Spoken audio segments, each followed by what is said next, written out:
The 93X Half-Ass Morning Show podcast is sponsored by Standard Heating and Air Conditioning. On behalf of myself and Standard Heating and Air Conditioning, we would like to wish you a very happy holidays. And don't forget, Standard Heating and Air Conditioning is open 24/7 for emergency services to make sure you stay warm this holiday season. Go to standardheating.com today. The 93X Half-Ass Morning Show. 93.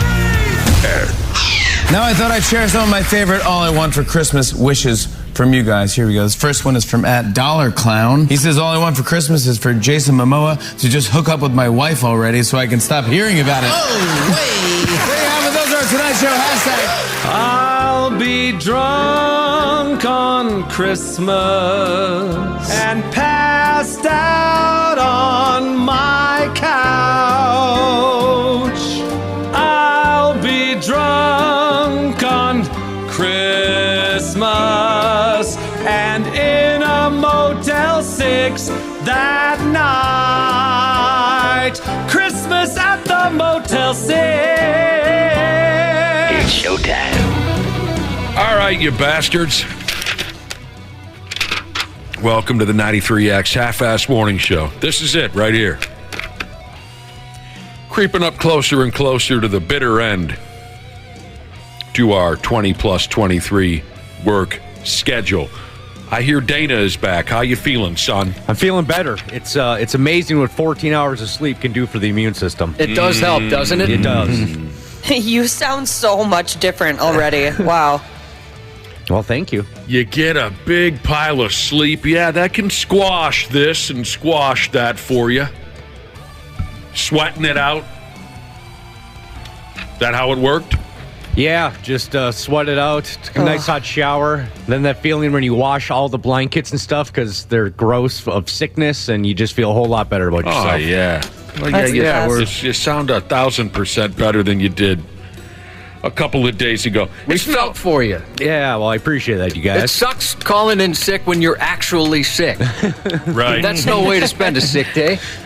Yeah, because in my head, I was almost thinking, like, God, like, how good would a sick day be this week if you weren't actually sick, where you just had a day to yourself or you get some stuff done for the holidays? But I could barely remove myself from the couch yesterday. You've spent the ultimate F-off week perfectly by missing a day. It is kind of fitting for the F-off week spirit, isn't it? It is. That's how you do it. Well, it's nice having you back. It's no fun being sick, but at the same time, missing out on work is a wonderful thing. Wonderful thing. Some folks just don't even go to work. You ever sit back and think about things like that? Some folks just don't even go to work. Like ever? Yeah. Yeah, like ever. Yeah. Right. Doesn't that just throw you once in a while when you're sitting there maybe alone at the house, having a beer, contemplating your next day's work? Sometimes it just hits me right in the mug. Some folks don't even go to work. Now, some don't need to. Lucky bastard trust fund babies. What fascinates me are the people who are able to, and they need to, but still, they just don't. Yeah. It was kind of like a weird thing over the pandemic, and I understand, people were getting checks and stuff like that, but there were folks getting those things who are just like, F it, I'm not going to work. I make more money sitting at home. That's just something right there. Yeah, it's a mindset I haven't had quite yet. I never wanted to work. I didn't want this life. But I could never conjure up the balls just to not go. What else would you do? I need the structure. Nothing. Yeah, I need a routine, Josh. I'm with you. I don't think I could handle that. I don't think I'm not creative enough to fill my time. See, here's the thing, Cubby. I didn't need the routine until I got a routine. But when I was young, God, I came real close to being one of those bastards that just didn't go to work. When I was young, before I knew the routine, I didn't need it. I think I could have been that guy. But I could never conjure up the balls just not to go. Yeah, I think I'm too OCD to not have a routine. This has to be done here. I have to have the exact same routine. All right. I can't imagine, 2 weeks off, just doing nothing. Yeah, but think back to when you were young. See, these are all things you've been taught now coming to work every day for years. You've fallen into routines. I never had OCD till I got a little bit older. I'm just saying, think back when I was 18 years old. God, I came close to being that guy, and I wish I would have. You must have had some aspirations. None. Was like I wanted to be a rock guitar player. I wanted to tour the world, which is hilarious now because I don't like to leave my zip code, especially the 5521 or 122. My God. But yeah, I'll tell you what. I had zero aspirations, dude. I had none of them. None whatsoever? No. I wanted to be in a studio all day, recording, doing all that kind of stuff. My dream was to not do a damn thing, and I effed it up. But you've said before, if you weren't working, you'd be dead within weeks. Yeah. But again, I think that plays into my later life. I'm just talking about from the get-go, when I became an adult, out of high school. And there you are. For some of you's had plans. I'm going to college. I'm going to turn myself into the military. Some of you's had plans. I had zero plans. All I'm trying to say is if I could have had the balls to dedicate myself to do nothing when I was young, maybe I could have been that guy, but I didn't have the guts to do it. Well, I do remember our former coworker, the gatekeeper. Oh, yeah. Who went on to work in public radio. I think he's still doing something with public radio. God dang, the gatekeeper. I was offered a gig being the assistant program director, which I had no interest in whatsoever. That just wasn't for me, especially working for the guy I would have had to work for, right? And I was talking to the gatekeeper about it. And the thing is, it was like I'd have a regular income instead of just being hourly around here, so I could have something to kind of count on. It wasn't much, but at least it was something. And I had said to him, I don't know if I'm going to take it. I just don't think I'm ready for a full-time job. And he's like, dude, you're 22 years old. You're ready for a full-time job. So I kept myself busy. I had 3 jobs at the time, so I was working a lot. But I didn't think I would have like a quote-unquote corporate job at 22, which that would have been. That would have been a corporate job. That's what the gatekeeper said to you, huh? Yeah. He was a funny guy. He was a funny guy. And he looked at me like I was a complete moron. Like, what are you talking about? You're 22, man. The old days of radio when you had a coworker whose name was the gatekeeper. Yeah, I didn't want this life. I didn't want to go to work. But I just didn't have the guts to just sit home. Once Josh and I, when we were young, back to our younger days, we walked all day looking for jobs, me and him. Walked all over town all day long looking for jobs. And when we got back to our apartment that we shared, I said to Josh, I told you there were no jobs here in town. And Josh said, yeah, not unless you want to work 40 hours a week. Jesus. What movie? Dumb and Dumber. Dumb. Sure, I've established, a routine years and years ago, decades ago. But before I knew about work ethic and work habits and routine and all that, I came real close to being one of those sumbitches that just sits on his couch until the day that he dies. Well, I can't imagine telling my dad, hey, Dad, I'm going to be living here. I'm not going to go to work. That would have been a problem for my family as well. My dad would have put me in a wheelchair, I think. Yeah. That would have been my problem. I would have battled with my dad day in, day out. And I want to be clear, I'm no trust fund baby. When I'm laying on that couch day after day, I would have been in absolute squalor. But I could have been that guy. I did not have any aspirations, any motivation at all when I was that kid fresh out of high school. None at all. Just no money. Nope. Just sitting on the couch, can barely afford I would have been ramen. eating the dead skin off the bottoms of my feet or something horrible like that. Yeah. But the old man likely would have choked me to death like you were saying about your own, Josh. I do remember 16 or 17 years old, we're hanging out at a buddy's house, and we're making minimum wage. And I thought, gosh, once school's over, I'd be fine with this. Just making minimum wage, hanging out at Shane's house all day. If this is the rest of my life, that's pretty cool. But not realizing that I still lived with my folks. I didn't have one responsibility. No bills. Yeah. I was tearing tickets at a movie theater and carrying groceries out at next door at the grocery store. Yeah, that never entered my mind. Yeah, that's what I thought. We've cracked the code. We figured it out. We just hang out in Shane's. Yeah, we work 20-some hours a week, and we just hang out at Shane's house. I never wanted this life. I never wanted to work. But I didn't have the balls to say no. This is great. I've never heard this before. This is Genius, hilarious, overly optimistic Vikings fan, Jesus. He said, the title you're looking for, the title that you're describing when I'm talking about my younger life and what I really wanted to do with my life was absolutely nothing. The title I'm looking for, never heard it, but brilliant, overly optimistic Vikings fan, Jesus. Stay at home, son. I wish I would have become a stay at home son. You could always just say, your folks live with you. If anybody's like, dude, why are you still living at home? Like, right. My folks, they live with me. That's all that is. So my sister, she still lives at home in the basement, and when she would get Christmas cards sent to the house, she would have her friends put in, like, the street address and all that, and then put basement. Oh, sure. Cute. Send this sumbitch right down to the basement. Yeah. How old is she? You'll find her down there summers.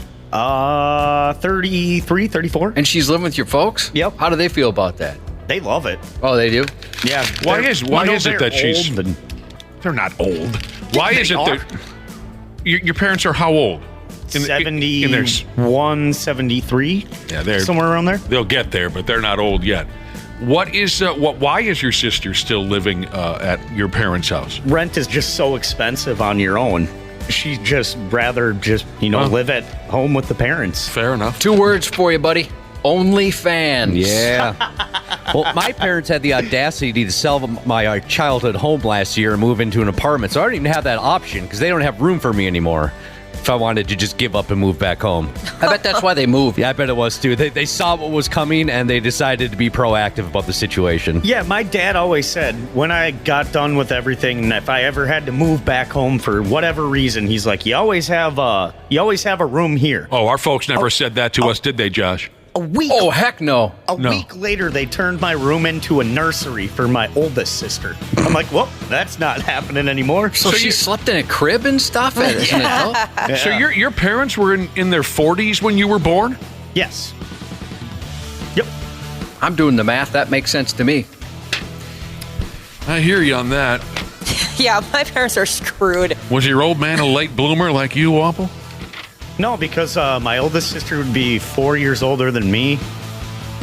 I mean, that was 36 when they had their first kid. Well, that's kind of a late bloomer. Now it's considered late. I feel like it wasn't really back. No, I think it's the opposite. I think it's the opposite. Yeah, It's the opposite. people are having kids older than they used to. Christ Almighty! Oh, some really? of my Yeah. Oh, are you kidding me? Well, Absolutely. I only because I talked to 2 ladies in the last week where because they were over 30, their pregnancies were considered geriatric. Yeah, 35. That is true. That part's joke. true, but people are waiting. People are waiting to get married. Most of my buddies' parents were 20 when they were born. Right. Well, and that's all so hard because, I mean, just like trying to have an income with rent and all that's expensive, and then all of a sudden you try to bring a kid in. Some people just don't care about that, Waffle. That's very true. Yeah. That's very true. I actually had a bit of a complex because my 2 older kids, I think within 10 to 20 seconds of them turning 18, they were out. They wanted out. To the point where I thought, what's wrong with us? I warned them both. It sounds cool. I remember thinking, I can't wait to move out. It sounds cool. But then after a while, it's like, man, you got to pay this rent every single month. And this place is always dirty. I set my cereal bowl down when I left, and I came back, and it's still here? When did that start happening? I was out relatively fast, and it's weird. Because my parents have 2 of my brothers living with them right now. What are their ages? And 27, 28, and then in the mid-30s. No kidding. Or late 30s now. Oh. My sister got the hell out the house, I think, about 5 minutes after she graduated high school. She got the hell out of there. I stuck around. It was too much fun living with my dad. We just had a great time. Oh, My yeah, dad moved. it's only you 2. Yeah. My dad moved out when he was 13. He went and lived in a seminary. And so it was like a boarding school, basically. He was going to become a priest. Ah, the wildlife. Yeah, the wildlife. He and his buddies. Here's an interesting gig. Speaking of work, professional Santa Claus. Anyone ever considered that? Absolutely not.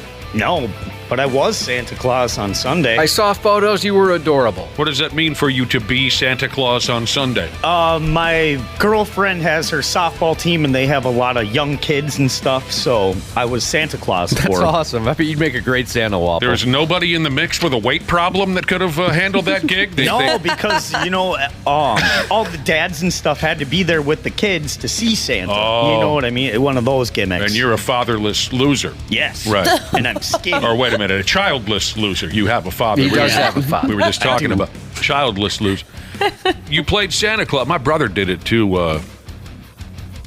But my brother's a big dude. I can't imagine any children buying you as Santa Claus. I even had to do it for my dad's side of the family, the Wapple side of the family. I had to do it for all the youngest cousins and stuff too. So. Any of them think you were Santa Claus?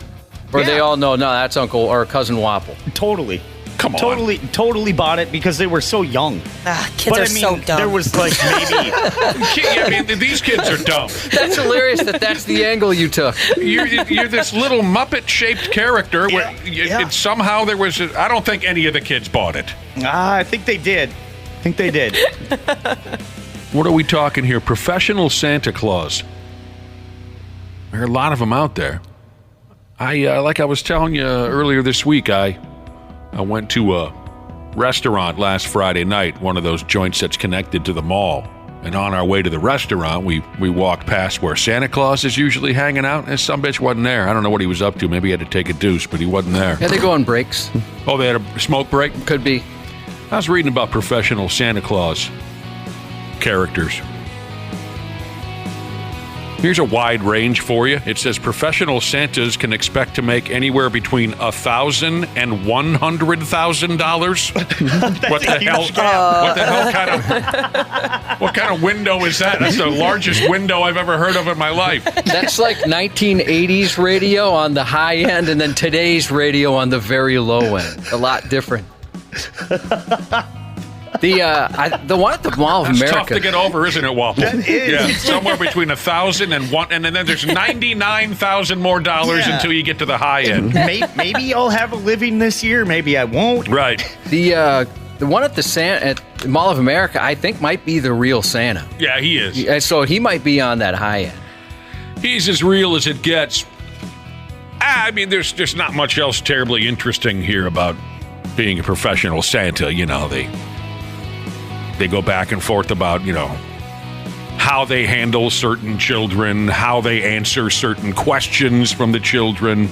Pretty easy to fool a kid. Obviously, I guess if Wapple thinks he's an effective Santa Claus. I was, dude. I had lots of sack jokes. And I bet you were very jolly, too, For Wapple. children? Yeah, spice it up for the adults. You're telling testicle jokes to children now. Something tells me like, you're not going to get hired for this next year. Reach into Santa's sack, grab another present. Yeah. Well, That was a good time. That is right there. That's not necessarily that dirty, and depending on how you said it. Mm-hmm. Just like that. Just like I said it. In front of the children. Yes. Yes. It goes over their heads. Let me ask you something. When you were a little kid, did your folks take you to go see Santa Claus or do the gimmick where, one of their... In the old days, my folks used to hire their heaviest friend and someone whose balls had dropped in order to portray... You know what I'm saying? My folks would have one particular guy, big belly on him. He would come to the house at one point or another. I forgot how our folks sold it to us, like he was just swinging through town, before Christmas. He would come to the house and say hello. I don't remember if we ever did the mall Santa thing, but anyway, where I'm going with this, when you were a little kid, were you frightened of the sumbitch, or did you dive right into his lap and tell him everything that you wanted for Christmas? I think I was scared at first. Yeah. I was always scared of the Easter Bunny. The Easter Bunny was creepy. Yeah. That I look back was just scary. I look back at some of those photos when we went and saw the Easter Bunny. That thing is very terrifying. Just dead eyes. What about you, Cubby? No, we never did. We went to the mall stand every year at the Burnsville Center. My mom still has a collage of all the photos from year to year, and I always looked like a pretty happy kid. I think I was always pretty excited to see him. Yeah, I don't remember ever going to the mall. I don't think that was a thing really when I was a kid. The mall Santa. At least not in my neighborhood. I don't remember there being a mall Santa, but we always had the guy swing by the house. Yeah, we went to Northtown and Rosedale. I liked the guy. I liked him. And he was quite believable. Jerry was his name. Jerry was his real name. When my folks busted that secret out on us, I was like, that was Jerry? you had me sitting on Jerry's lap? That's not right. You never look at Jerry the same way again, did you? No. Fun Whistle Jesus just sent a picture of Santa, and it's a convincing-looking Santa, but his sack is an obvious scrotum with pubic hair on it. That's terrible. Oh, I'm going to buy that for you, Waffle. Next time you play Santa for the children. Yeah. So your folks never even, talked one of their drunk buddies into coming over to the house and giving you and your siblings a thrill, Josh? Nah, not unless it was before my memories kicked in, 1 or 2 years old or something. I don't remember anything. Being a Catholic kid, was Christmas way more about that Jesus character than it was Santa Claus? Oh, absolutely. All right. Definitely went to church. Heard all those stories. An extra helping of guilt come the holidays? Usually, yeah. But it was kind of cool that and Easter as a kid, because there was a lot of pageantry at church, and also you got to stay up and go to like a midnight mass, which for us was awesome. Our parents never let us stay up late. Even though you knew the main event was mass, you were just happy to stay up later than 9 o'clock. Totally pumped. Dude, I couldn't wait to get the candles back in the day. You're like, now we get to light candles and hold it? I don't know that gimmick. Oh, we did it at our church. I've never done that. I've never done the church on Christmas situation. Is it like a longer celebration than usual? Is that the right word to use? Celebration? Do you want my mother to give you a phone call? Because she could tell you all about the midnight, the 10 p.m., the 6 p.m., the 3 a.m. She goes to every effing one. Oh, yeah. And the joint's always packed, too. I remember one year we were running late. We had to sit in the cheap seats and the folding chairs out in the entryway and just watch it on the TV. Oh, those ones are the worst. Now, Easter seems to be huge for that. And, I saw an old lady pass out a few years ago. We were in that exact same situation in the overflow. We got there like 45 to an hour early. We would always have to do the same thing. And I thought we'd be good, but we weren't. So we're sitting in this thing, and it was so friggin' hot. They do so hot in there. No. And I just saw her kind of swaying a little bit, and I didn't know if she's really getting into the hymn. Yeah. But instead, she just fell right over. As if she got into the fireball or something. I don't know. No. Poor lady. Man, I always hated church. I don't care if it was at 10 a.m. or midnight. I hated to be there every single solitary second of it. That's what now that Josh brought that up, that's what I hated about church, was we always would have to go like an hour, 45 minutes before and like save a pew for everyone. So then all of a sudden now the mass is going to be like an hour and a half long, so you're sitting in church for 3 hours. It's like, F that scene. My brother and I made enough noise by the time we were 11 or 12 years old where my mother finally said, fine, don't go to hell for all I care. I mean, we just, every friggin' time, from the time I don't even know, right from the get-go, we just did nothing but bitch. I got until so she lucky. finally just gave up on us. When people tell me the stories of like their parents making them go to church, I consider myself so lucky that my dad, it was just like shoved down his throat so much when he was a child that he just wanted nothing to do with it when me and my brother came around. I had a neighbor that always wanted to go to church, and I'm like, dude, you do not want to go to church. It is so boring. You had a neighbor that always wanted to go to church. Because they never went to church, but every Sunday we had to go to church, and he's like, what is this all about? You said you ain't missing out on Jack's Walk. You're only missing out on donuts, bruh. I hated it.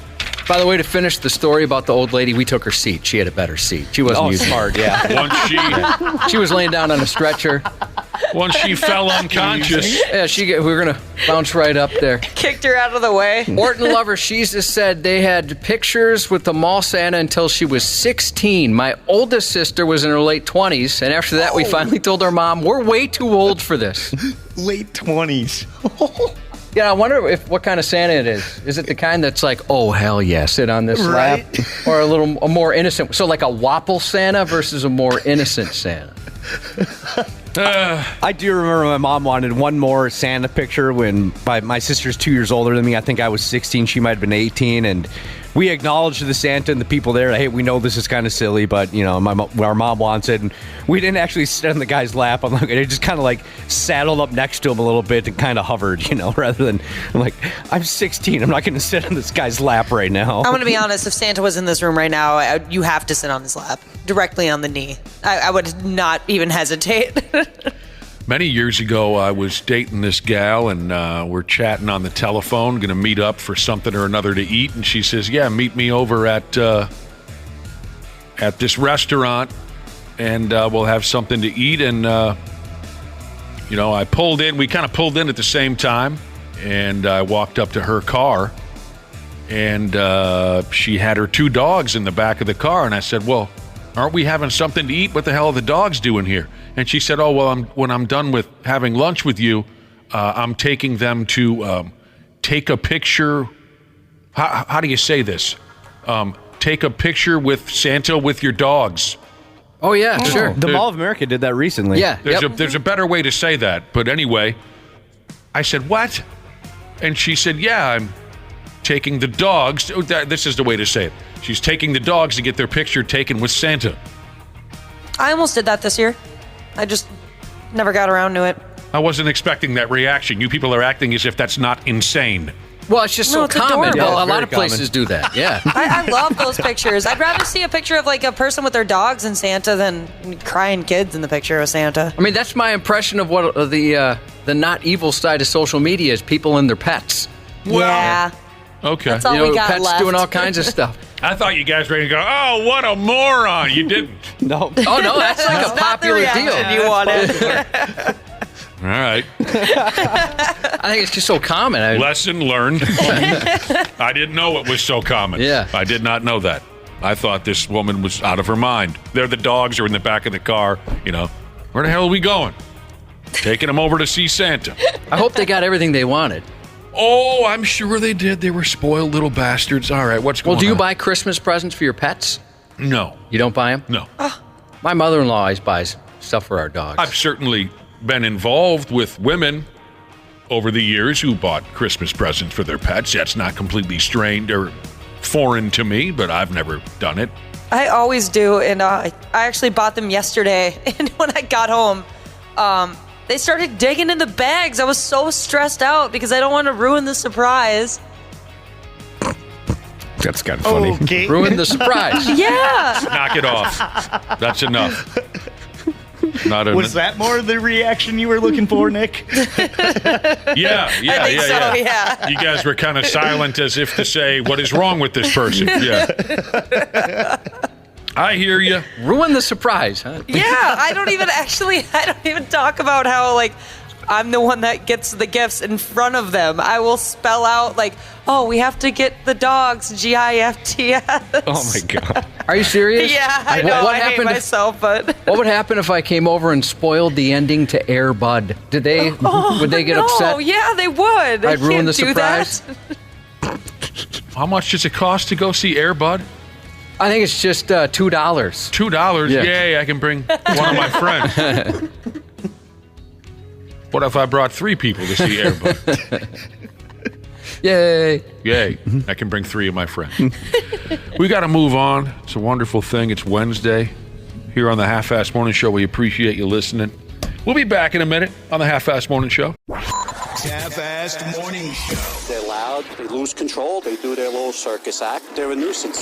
93X. Grace here, customer service rep at Standard Heating. I'm proud to work for a company that understands and takes care of our fellow Minnesotans. Our weather here can be a little unpredictable and even extreme. That's why we've been here for 93 years and counting, to keep our community safe and comfortable. On behalf of myself and Standard Heating and Air Conditioning, we would like to wish you a very happy holidays. And don't forget, Standard Heating and Air Conditioning is open 24/7 for emergency services to make sure you stay warm this holiday season. Go to standardheating.com today. So right now may be the perfect time for you to rethink how you pay for health care. And here's why. Not only is it open enrollment for a lot of people, it's also a time you can join MediShare and save even more than usual. For many families, switching to MediShare saves about $500 a month, which is a game changer for a lot of people. And what's more, they like it. MediShare has double the member satisfaction rate compared to health insurance. Double. Medishare is a proven thing, too, for over 30 years. It's a Christian community of more than 400,000 members. And here's the thing. If you join before December 30th and you mention the promo code SHARE, you'll get another 10% off all of 2024. That's 12 months of savings. So I'll give you the number here in a second, but call. You'll get a price within 2 minutes. And again, the deadline is December 30th. So call now. You'll save even more. Here's the number. 844-43-BIBLE. That's 844-43-BIBLE. 844-43-BIBLE. Stupid news on the Half-Assed Morning Show. Here we go. Stupid news coming up in just a minute. We had a little conversation earlier about, I guess, Christmas traditions. Did you go to the mall and sit on Santa's lap? Did your parents have a drunk, overweight friend that portrayed Santa at parties? Some people bring their pets to take pictures with Santa, this and that. Half Japanese Jesus texted into the program. I was unfamiliar with this bit. But I imagine when I was a little kid, this might have freaked me out. He asks a question, did any of you go to Dayton's Christmas display on the 8th floor? Oh, absolutely. As an adult, I went with our older kids. I never did as a kid. They do a great job. I'd never heard of this. Is this downtown Minneapolis? Yeah. Okay. Dayton's Christmas display on the 8th floor. So I guess a couple of you could tell me. Half Japanese Jesus said they would tell a different Christmas story every year with moving mannequins. Oh, that's scary. I don't like that. It was really cool as a kid. I was never scared. I would look forward to it. It was one of my favorite days of the year. And then you would meet Santa once the show was over. Mm-hmm. I hadn't heard of that gimmick. It's kind of like you walk through it. It's kind of like, not a maze necessarily, because you're all going in one, but you're kind of going this way and that way, and there's different scenes, put together. And yeah, and it just kind of tells a story as you go through. I'm not buying it. Oh, no, it happened. Oh, He's okay. right, yeah. No, I believe every word you said. We'll launch ourselves into the stupid news now. Yeah, Cubby. Watching how someone deals with a good old-fashioned argument will tell you a lot about them, in my opinion. How someone argues can quickly show off whether or not they've matured into grown adults or they're still just little children deep down inside. Do they listen to what's being said, or do they just lash out at you solely because you disagree with them? Can they keep their emotions in check like a grown person? That's something that will tell you a lot as well. Here's a dode down there in Jamaica. He's in the middle of a court case right now because he and his girlfriend had a hell of an argument, and he allegedly couldn't keep it together. If this is true, I think it's safe to say that this dude he's just a little child stuck in an adult's body. He's accused of destroying 5 pairs of his girlfriend's panties because they got into an argument. That's not nice. Been there. That's another. Have you had a significant other break your stuff when they're mad at you during an argument? They break your stuff? Yeah. Have you ever been that person who broke your partner's stuff because you were mad at them or because they rejected you in some way? No, I've never stooped to that level. I'm sure there was a time, especially in high school. I'm trying to think. Nothing that I broke of theirs. Ashley. No. Okay. But you had someone break your stuff? Yeah, I had someone break my phone once. They broke your phone. Mm-hmm. That's rougher than mine. She just cut up a soccer jersey I really liked. Was that in front of you, or was it like behind your back? I came back to the place one time after a fight, and she had it all chopped up in the kitchen. Okay, because I was like picturing a girl angrily using scissors in front of you. Thankfully, I didn't see it. I didn't witness the murder happen, but I did have to see the body, and it horrified me. She cut up your favorite soccer jersey. How old of a lady was this? Oh, we were like 23 or so, 23, 24. What'd you do? How'd you screw that up? What'd you do? I don't even remember. We fought all the time, so it's impossible to pinpoint exactly what fight led to that specific incident, but it was a pretty toxic relationship. Here's a listener that says, fresh out of high school, I had a significant other that broke my skull with a frying pan. Yeah, I've never been on either end of one of those things. It's like an old Warner Brothers cartoon, just rigging each other over the top of the head with frying pans. Seeing little Tweety birds floating around the head. Man. All right, this dude destroyed 5 pairs of his girlfriend's friggin' drawers. Cut them up. I bet some of our listeners know that song and dance. You know, when you're in an argument and your significant other, you know, their favorite move is to destroy your belongings. That's a mature move. The dude here in Jamaica, he goes by the name of Javion Gale. He denies that he murdered 5 pair of his girlfriend's drawers. His lady is also accusing him of destroying something called a SIM card, and she also says that he broke the remote for the television. What the hell am I supposed to do now? She broke the remote, or he, pardon me, broke the remote of the television. Oh, that would set me off. Yes. Why you gotta do me like that? Dude, you dick. His now certainly ex-girlfriend said in court, "Hey, look, them my underwears out the drawer and cut them up, and he flung my phone at the wall." She wants 30,000 Jamaican dollars in compensation. Wow. And the judge was on her side. I think it says here that the judge told Javion, the panty killer, Javion, the judge told him that he owed her 40,000. That's a lot of monies. He knew he was licked, this Javion. I'll give him credit for taking his medicine. He agreed to make payments to his ex-girlfriend until they were squared up. 30,000 for 5 pairs of drawers. 40,000. 40,000. Excuse me. Oh, it's even more.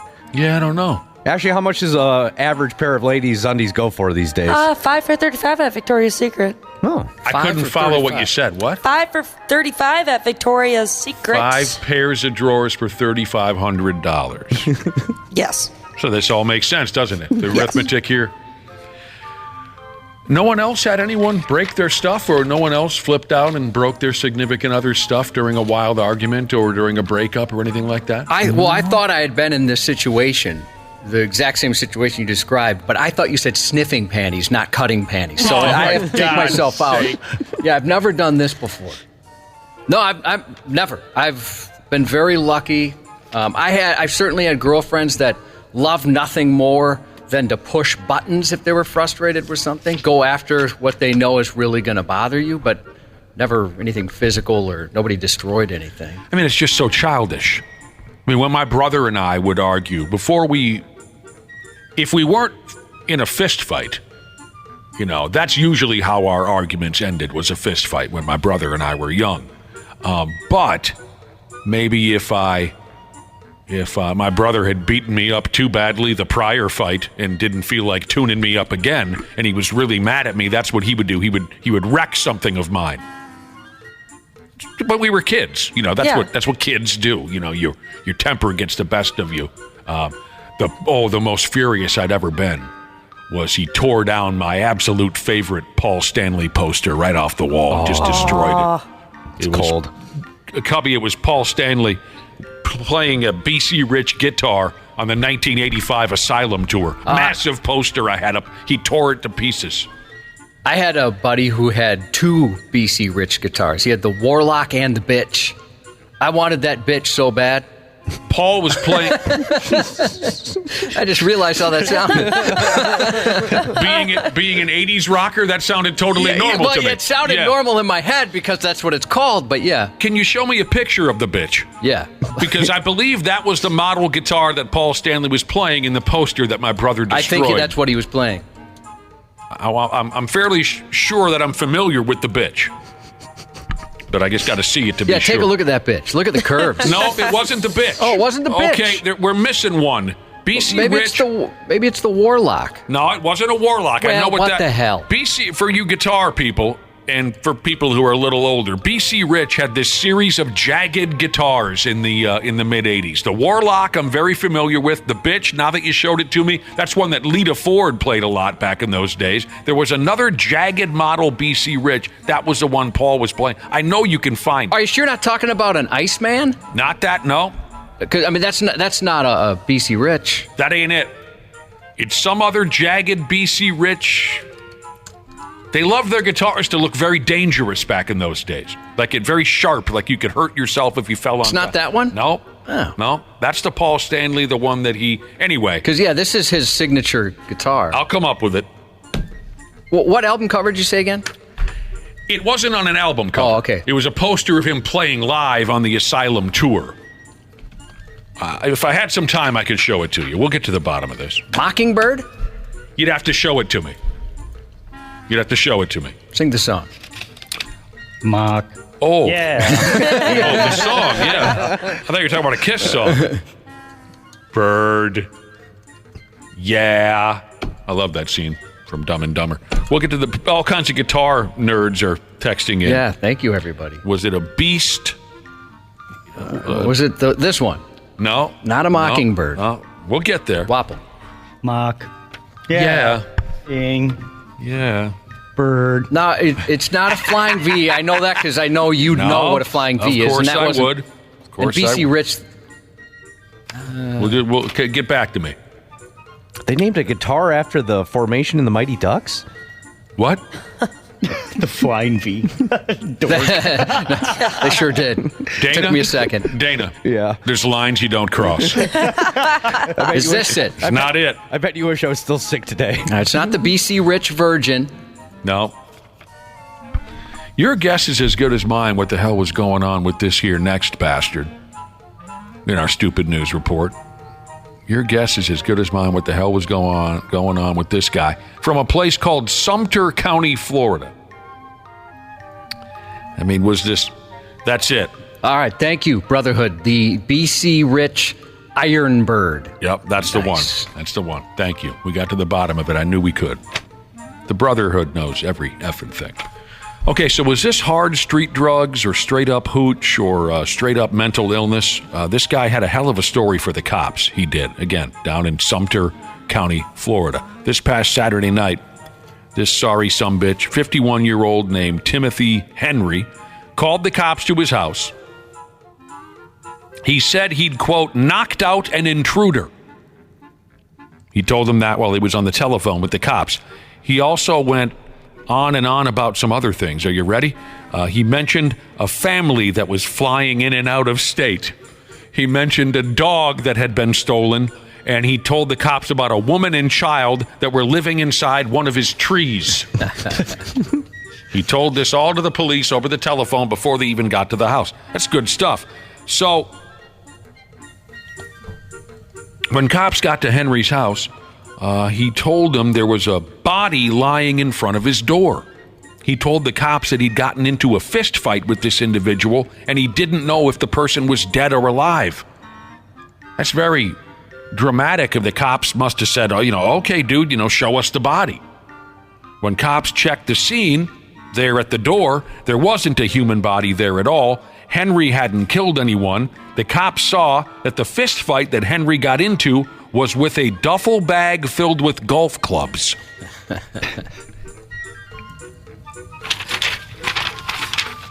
I bet I couldn't take one if I got into a fight with a golf club. Henry was taken away, probably just to dry him out and find out what the hell's going on with him. Yeah, there's definitely something going on. Told the cops he's pretty sure he had beaten a human to death. Go check it out for yourself. The mother and child in the tree, that'd be freaky. It was just a duffel bag full of golf clubs. Oh, this is just incredible. Ever since I told that story about my old Paul Stanley Asylum tour poster, who is this? A listener texted in. and said he had the same poster, and he sent me a picture of it. That's great. I love when we can make those connections. I wish you could see this poster, Josh, because it was that damn cool. And the guitar. Oh, yeah, here he is. I see it. The guitar isn't that a cool picture? Dang, he looks jacked in that picture, too. Yeah, he was lifting some weights back then. It was 85. But he didn't do anything to trim his chest hair, have you noticed? No, I mean, I think people liked it. You don't think you could take a duffel bag full of golf clubs? No, in a fight? not at all. I gotta tell my favorite Maybe fight. a sand wedge. One of my favorite fight-related stories. Now that you said, I don't think, Josh's direct quote was, I don't think I could take a golf ball, a duffel bag full of golf clubs. One of my buddies in high school, real antagonistic sumbitch, he still is to this day. He likes nothing more but just to antagonize until you snap. He was a junior in high school, and he loved to antagonize the piss out of this one teacher until the guy would just fold, So he's being a pest in class and bugging the hell out of the teacher. And the teacher finally said, Donnie, stand up. And Donnie stood up and he said, come with me. And the teacher took my buddy Donnie into this kind of a spare room he had connected to the classroom. And the teacher got in Donnie's face. Remember, Donnie's only 17 years old. This teacher's, 45, 50 years old. And the teacher got in his face and said, you know what? Now that we're alone, I got to tell you something. I would like nothing more than to kick your ass. I am tired of your friggin' mouth day in, day out. I'll tell you one thing. All I want out of life right now is to beat your ass. And Donnie looked the teacher in the eye and he said, you know what? I don't think you could get it done.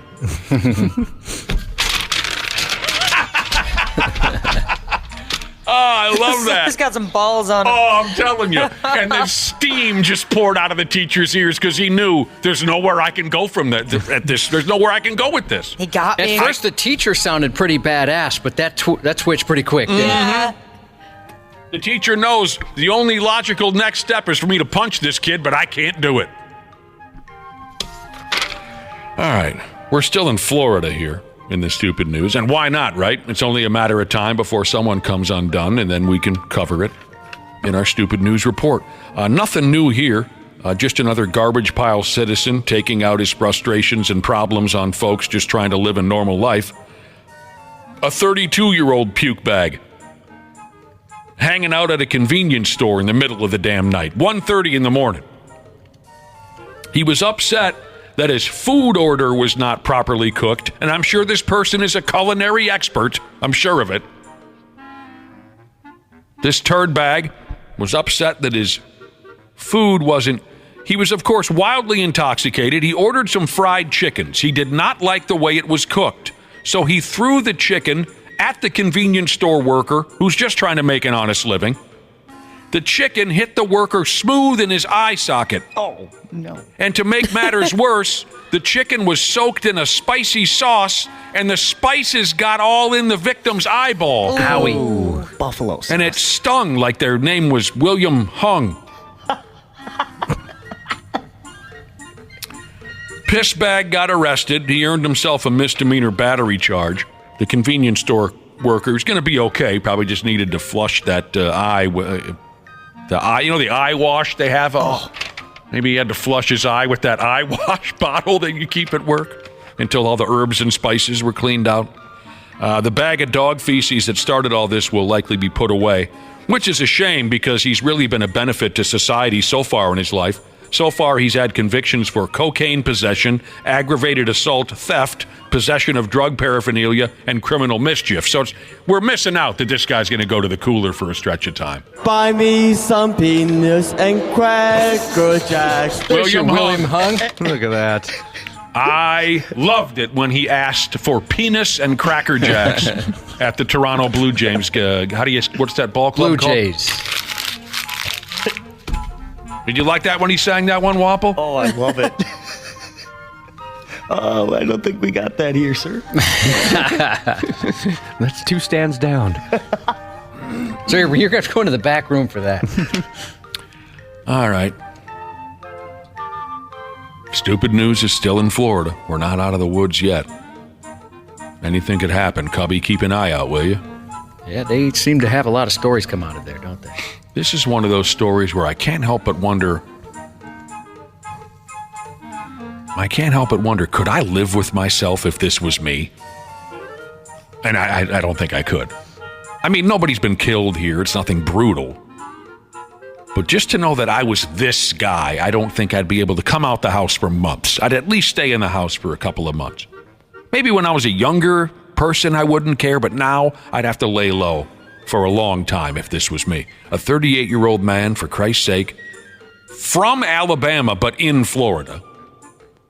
The cops found this guy high off his ass on mushrooms,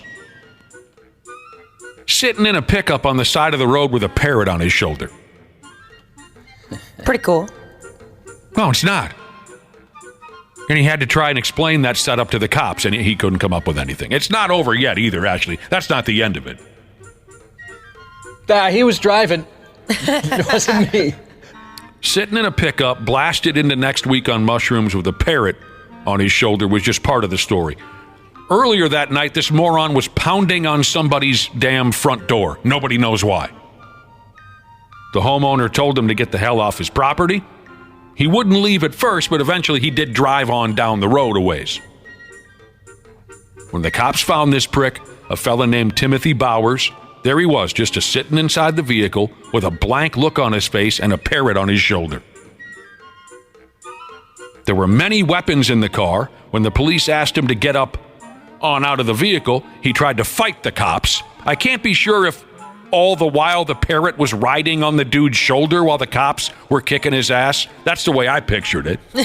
How bummed out would you be if you had a parrot that just refused to go on your shoulder? That's the look, right? It is. I'd be livid. I would want to return the parrot. Yeah. This isn't a parrot. Not doing parrot things. Doesn't want to go anywhere near my shoulder. Eventually, they had to light this douche up with a taser. He told the cops that there was, quote, nothing wrong with him. He's just high on mushrooms. One could make an argument that something was wrong with him at that point. That's supposed to be driving while high. The parrot was fine. He was taken away to an animal control center, and hopefully he can go off and live with someone who actually cares for him, someone who can teach him to curse and smoke cigarettes. Mushroom Tim here was taken to a hospital and then to jail. I don't think anyone's going to see my face for a couple of months if that's me. Yeah, I'd be a little embarrassed. Yeah. I don't know a ton about mushrooms. I mean, is that kind of just something that happens? You take some mushrooms, you might end up with a parrot on your shoulder on the side of the road. Yeah, a couple hours later. Yeah, it depends how much you're taking, but yeah, I could see that happening. Definitely the parrot. Yeah, like an iguana. Yeah, it's like when your friend goes missing for a couple hours. You're like, where did they go? Next thing you know, they come back with a parrot. Oh, the mushrooms would explain the parrot. Yeah, okay. I've never seen anybody do mushrooms or even have mushrooms anywhere.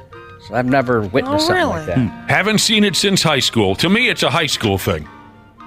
But that's just me. I know a lot of people, maybe I shouldn't say a lot, but it seems like quite a few people more and more are using it for post-traumatic stress disorder or depression, anxiety.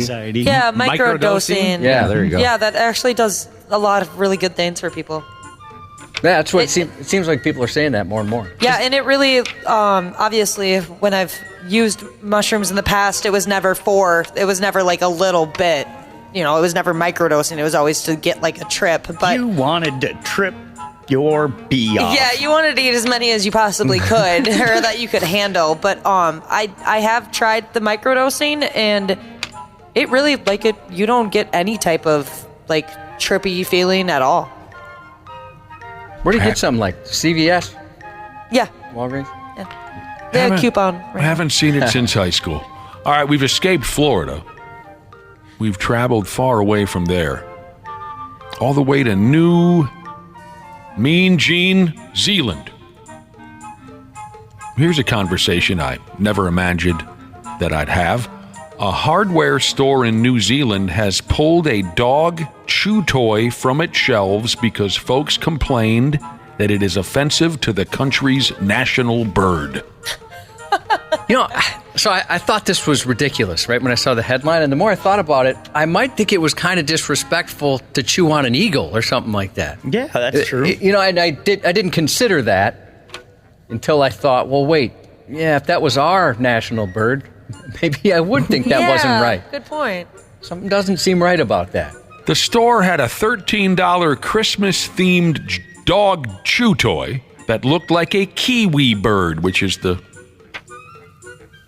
country's national bird there in New Zealand, the kiwi bird. So I guess the word is, like you were just describing, Josh, the idea of a dog chewing on a harmless and peaceful kiwi bird had folks upset. Complaints said that it reduces the prestige of the country's national bird, which has recently faced population problems. Have you seen what a kiwi bird looks like? They're pretty cute. I want one. I want to teach it to cuss and smoke cigarettes. That's a heck of a beak on that thing. One New Zealander went ahead and said the optics of a dog chewing on a kiwi is just wrong. We don't want to see a kiwi in a dog's yapper. There's a group out there called Save the Kiwi. They're trying to help the poor little bastards out best they can. The kiwi bird, he can't fly. That would suck if you're a bird, wouldn't it? Yeah. Everyone else is flying. Or what if you were a dodo bird? Great, now I got this stupid name and I can't fly. Dodo birds are so cute. Stuck on an island. I don't know if I can picture a dodo bird. Aren't they extinct? Yeah. Mm-hmm. Oh, well, that's probably why I Yeah, can't. Way to speak of the dead like that. Yeah, They come were on, on Wobble. the Galapagos Islands.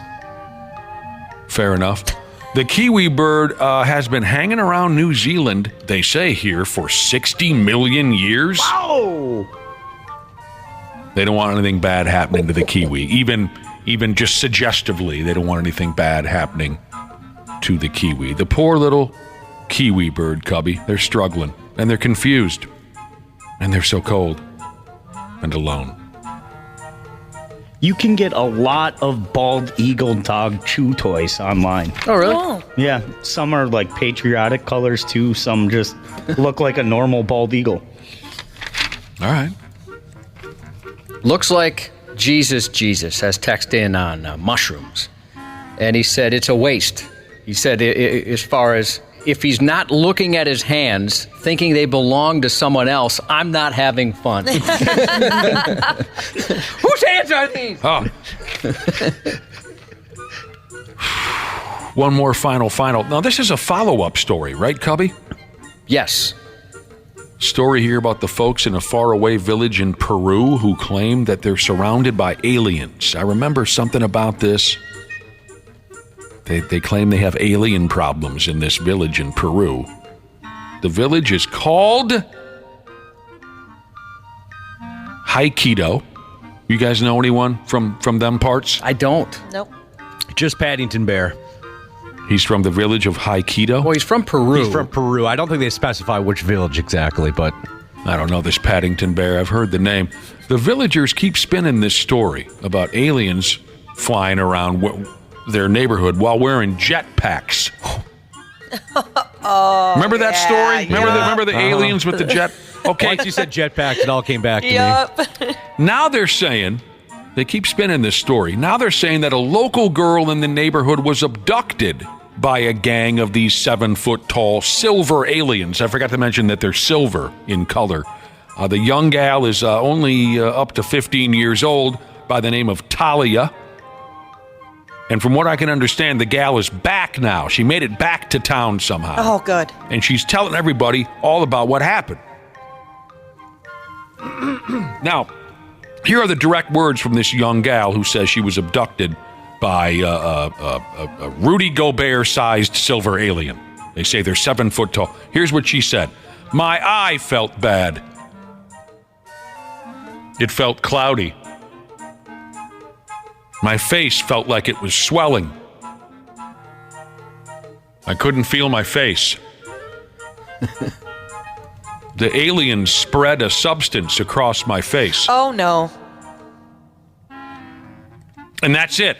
My God, isn't that horrifying? That is horrifying. Did you hear the part about her eye got slightly cloudy? These aliens are otherworldly cruel.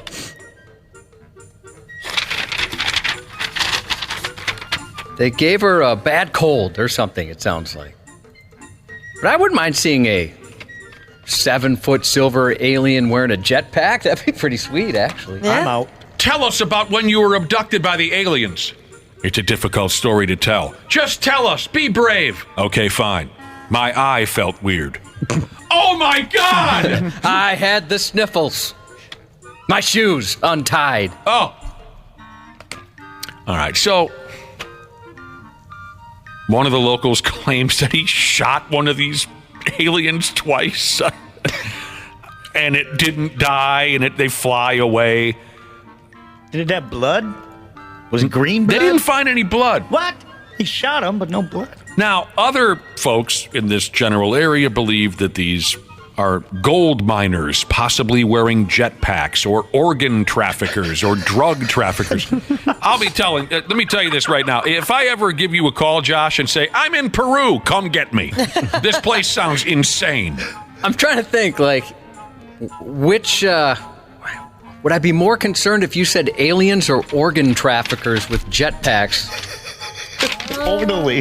That's what I'm talking about. There doesn't sound like there's a decent option out there. Yeah. It's either an alien or an organ trafficker or a drug trafficker. Just get me out of there. Because if you said, who would be more likely to have a jetpack, an alien or... you wouldn't have to finish the sentence. I'd say alien. Yeah.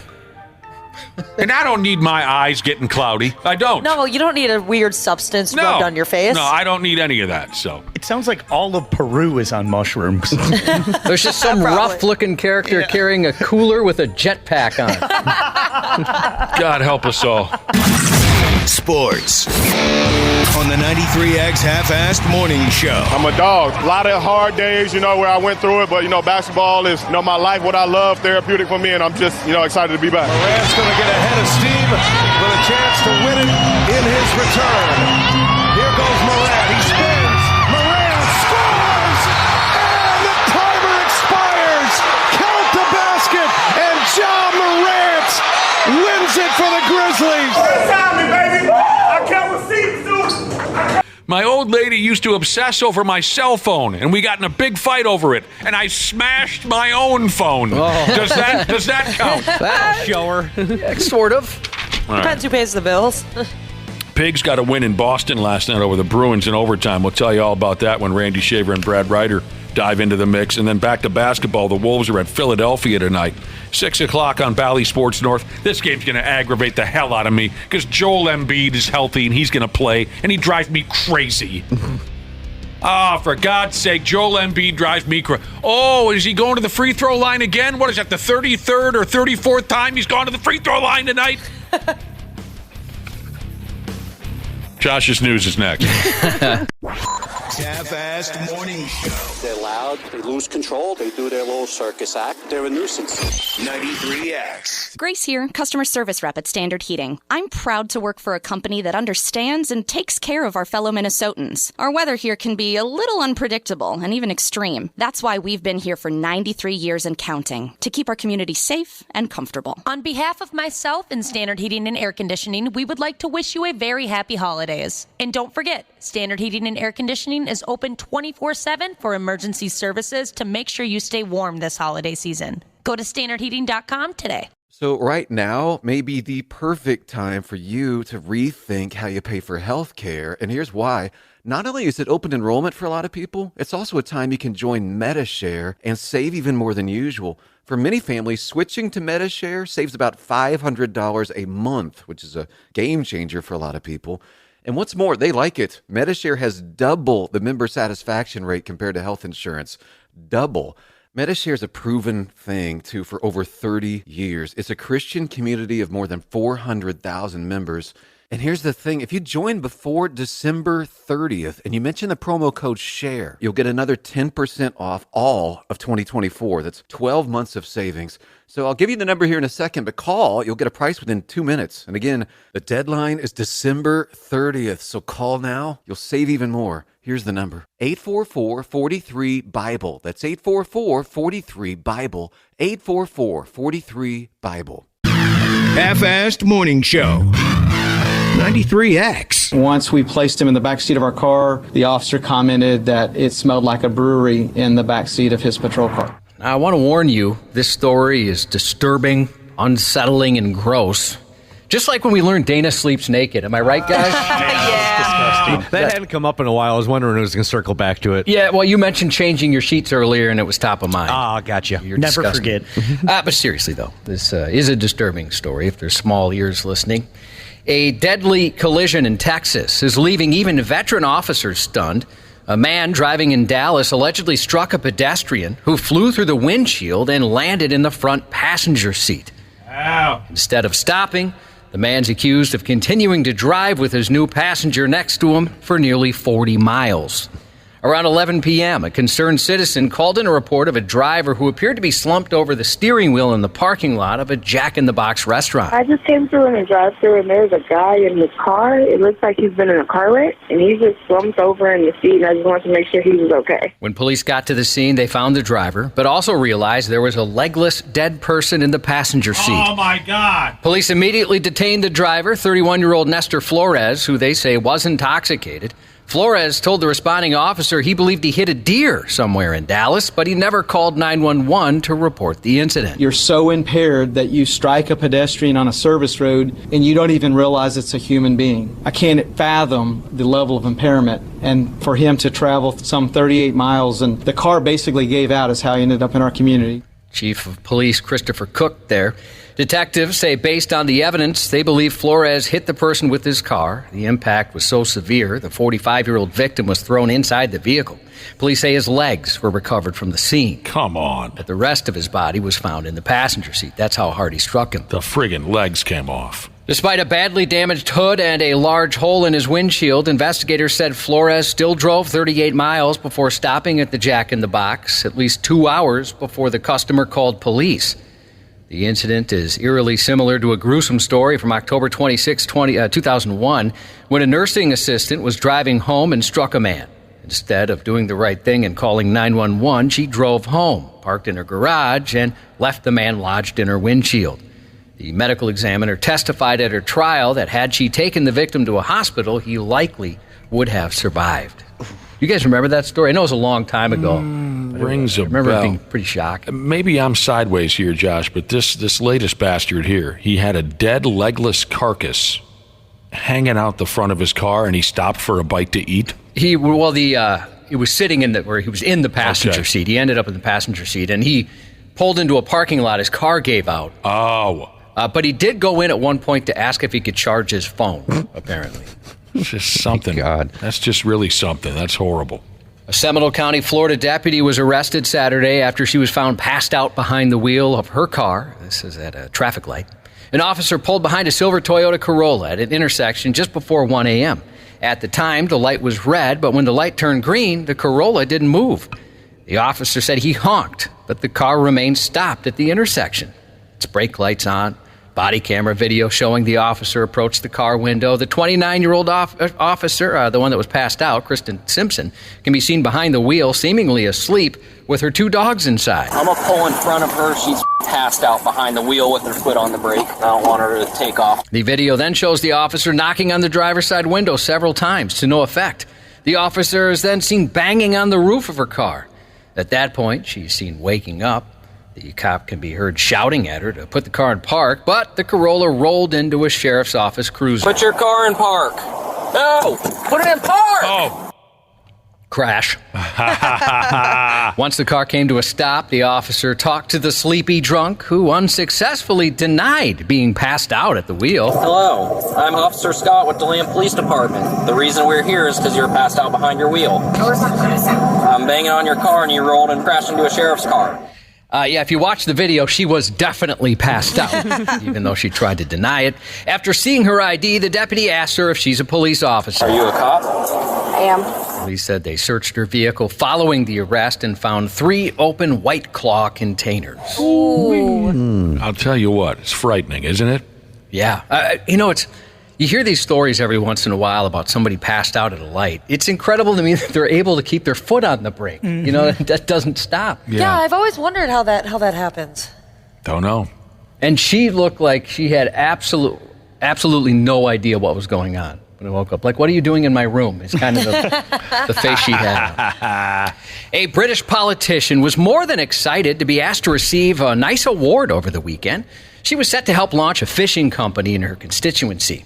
But what she thought was a ceremony on the docks was actually the setup for a humiliating practical joke. As she cut a red ribbon with her attention turned away, a television prank show revealed the sign declaring her the 2023 Dick of the Year. You are also the last leg of the year!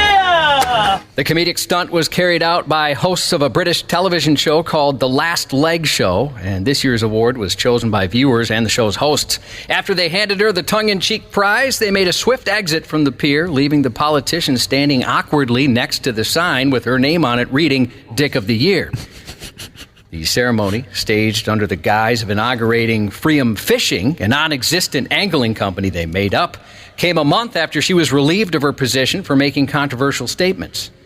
The late-night sketch show, which consists of largely sports and political satire, began presenting the mock prize Dick of the Year in 2013.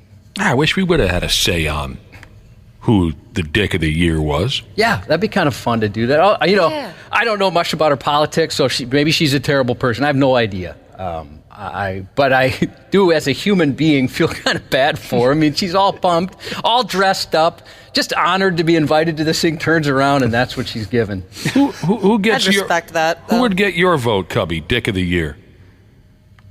Tough question, isn't it? We talk about so many. Yeah. There's a lot of dicks. Mm-hmm. Plenty. Draymond Green. That's a great one, Waffle. Good job, Waffle. That's a very good one. Yes, Draymond Green. A 30-year-old admitted Monday that he dropped some dumbbells, furniture, and other items from his 9th floor balcony onto vehicles passing by his downtown apartment building earlier this year. This is a follow-up. I don't know if you guys remember this. Dude, okay, go ahead. He was dropping stuff. Again, he's on the 9th floor. Just raising hell, or he's trying to kill somebody? And how do you say that? He wasn't specifically trying to kill anybody. It sounds like he was upset. Good Lord. And the reason he was upset is he was facing eviction for failing to pay more than $11,000 in rent since he moved into his unit. So what? That's like a month downtown, $11,000. That's obviously somebody else's fault then, in his mind. Well, definitely. Yeah. According to the charges, 5 calls were made to 911 from January 3rd and January 5th about dumbbell weights among various large objects being dropped from an apartment balcony. On January 4th, shortly before midnight, an airport shuttle vehicle with 7 passengers was hit on the roof by a 3-pound dumbbell. A 911 caller reported nearly being hit by a table and chair. Surveillance video recorded the man dropping a cordless drill, a coffee maker, a coffee pot, and a milk jug. It appeared to officers he was targeting vehicles below as they passed on the street and would wait to throw the items until a vehicle was approaching, the criminal complaint read. Doesn't sound like he was going after any walkers. Trying to time it out properly as the cars go by, sure. Instead of snowballs, he's in coffee pots. January 5th, a driver traveling northbound on 3rd Avenue South reported his windshield was smashed by a wine bottle. Police found a large wine bottle and a sex toy kit in the area called Clone Your Willy. Oh, I had one of those. Yeah, did you ever use the Clone Your Willy? I tried. Didn't have enough? They needed more material? It could be. Tried. I think I let it set a little too long. I think the expiration date had been passed, but I could try again. Yeah, give it a shot. Maybe you need 2 of them. None of the items injured anyone, thankfully, but multiple vehicles were damaged in the thousands of dollar range. I can't imagine being like, was that a coffee pot? And now a milk jug? This guy, man. I hate this guy. Let's toss him off of something. Toss him off that friggin' building. A real-life Grinch caught on camera, shamelessly snatching presents from underneath a Christmas tree inside a California family's home Monday. That's low. The burglar was wearing a hooded Santa-colored sweatshirt when he was captured on the Huntington Beach family's home security camera, earning the nickname the Santa Imposter, police said. The brazen robbery was carried out while the couple was at work and their children, ages 6 and 3, at school.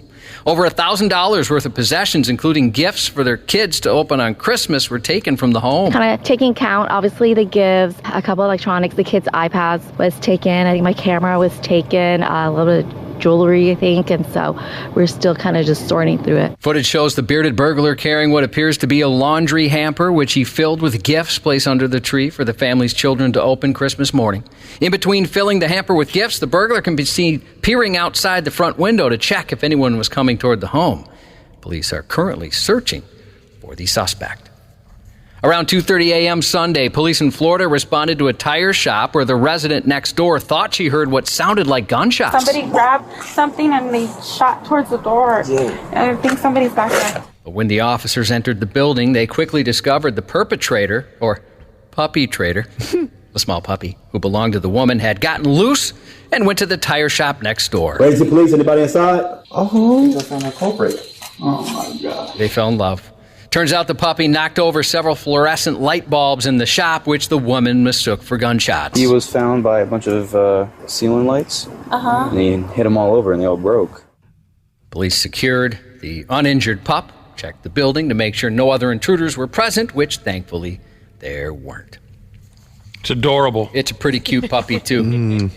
Boy, do you guys mind if we go a little late? Hell no. Yeah, whatever you want. I don't want to miss a couple things. What do we got coming up next? Shaver and Ryder? Yeah, and Brad's in studio, so keep going. All right. Yeah, take it to 9, Josh. A group of Colorado thrill seekers filmed hanging out of an SUV before it flipped over, crushing the passenger, seriously injuring each of them. This is a video on 93x.com. It's at, at least so far, everyone survived, but it's still a little tough to watch.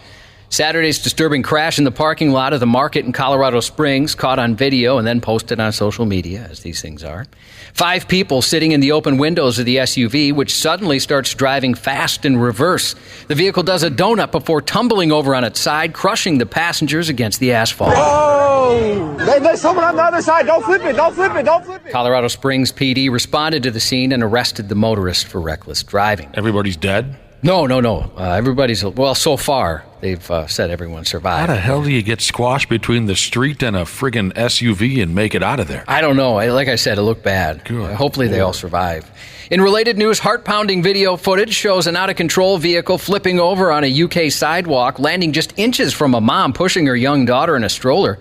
The SUV slammed into a pole for the crosswalk just feet away, sending it spinning onto its right side, right where the mom and her child were. The angle of the video looks like the vehicle flattened the pair in front of a store with Christmas decorations outside. However, as onlookers rush over to help, the mom is seen running away from the crash with her daughter in her arms. Yeah, that video makes it look like the two of them didn't make it, but they're fine. It wasn't immediately known what caused that driver to lose control of the SUV, but at least initially no arrests were made. And some sad news out of New Jersey as a news helicopter for WPVI-TV in Philadelphia crashed, killing both the pilot and photographer on board sometime after 8 p.m. in some woods. The station said it's unclear at this time what caused that crash. Oh, Christ. A light plane carrying ice anglers broke through thin ice as it tried to land on Upper Red Lake in northern Minnesota yesterday. Oh, scary. That's the same lake where authorities had to rescue dozens of anglers who became trapped on an ice floe 2 days earlier. That's the story I had prepared for you this morning, and now we have this edition. In yesterday morning's incident, a Cessna pilot identified what he believed was a safe landing area, but he had difficulty slowing down because of the lack of snow. The plane slid onto thin ice, and its nose broke through into open water. Luckily, the plane didn't sink. Previously, on Sunday night, emergency responders used an airboat to rescue 35 people that became stranded on a piece of ice which broke away from the shore because of strong winds. But I love the interview they posted. The angler sure didn't panic. We were still fishing. I mean, we were having a ball. Everyone was kind of just, all right, who's got the beer? Who's got this? Who's got that? We were fishing. Kind of like in the South when they have hurricane parties is kind of what was happening. During the rescue operation, the gap between the ice floe and the main ice sheet grew to about 100 yards. Early in the season, this isn't an uncommon event at Upper Red Lake. We do see it from year to year. So we saw it last year, and I think we saw it back in 2019. Everything went right this time, but things could go a lot worse. Luckily, nobody ended up in the water. Everyone was rescued within about 4 hours, and there were no injuries. There's not a whole lot you can do. You just say, well, looks like we got to find some help. That or wait. I mean, we were prepared to stay out there all night. It's not the first time shifting ice has stranded people on Upper Red Lake. Crews had to rescue more than 200 people in an accident last winter. According to officials, the ice on that portion of the lake was estimated to be about 10 inches thick, which is double what the DNR recommends for people heading out onto the ice on foot. However, 40 mile per hour winds sent that ice floating out into open waters. Oh, man. They're like, this isn't going to mess with our party. That's so typical Minnesotan of them. What are you going to do? Drink beer? I love picturing them just sitting on buckets, and then there they go floating by. Somebody will come get us. Hand me that beer. It's kind of funny because just a few days ago, I was sitting at the bar, and some of my buddies were discussing, possibly taking an ice fishing trip sometime soon. And what do you think of, Lake of the Woods, Red Lake? And they're going back and forth about, the lack of ice everywhere right now in the state of Minnesota.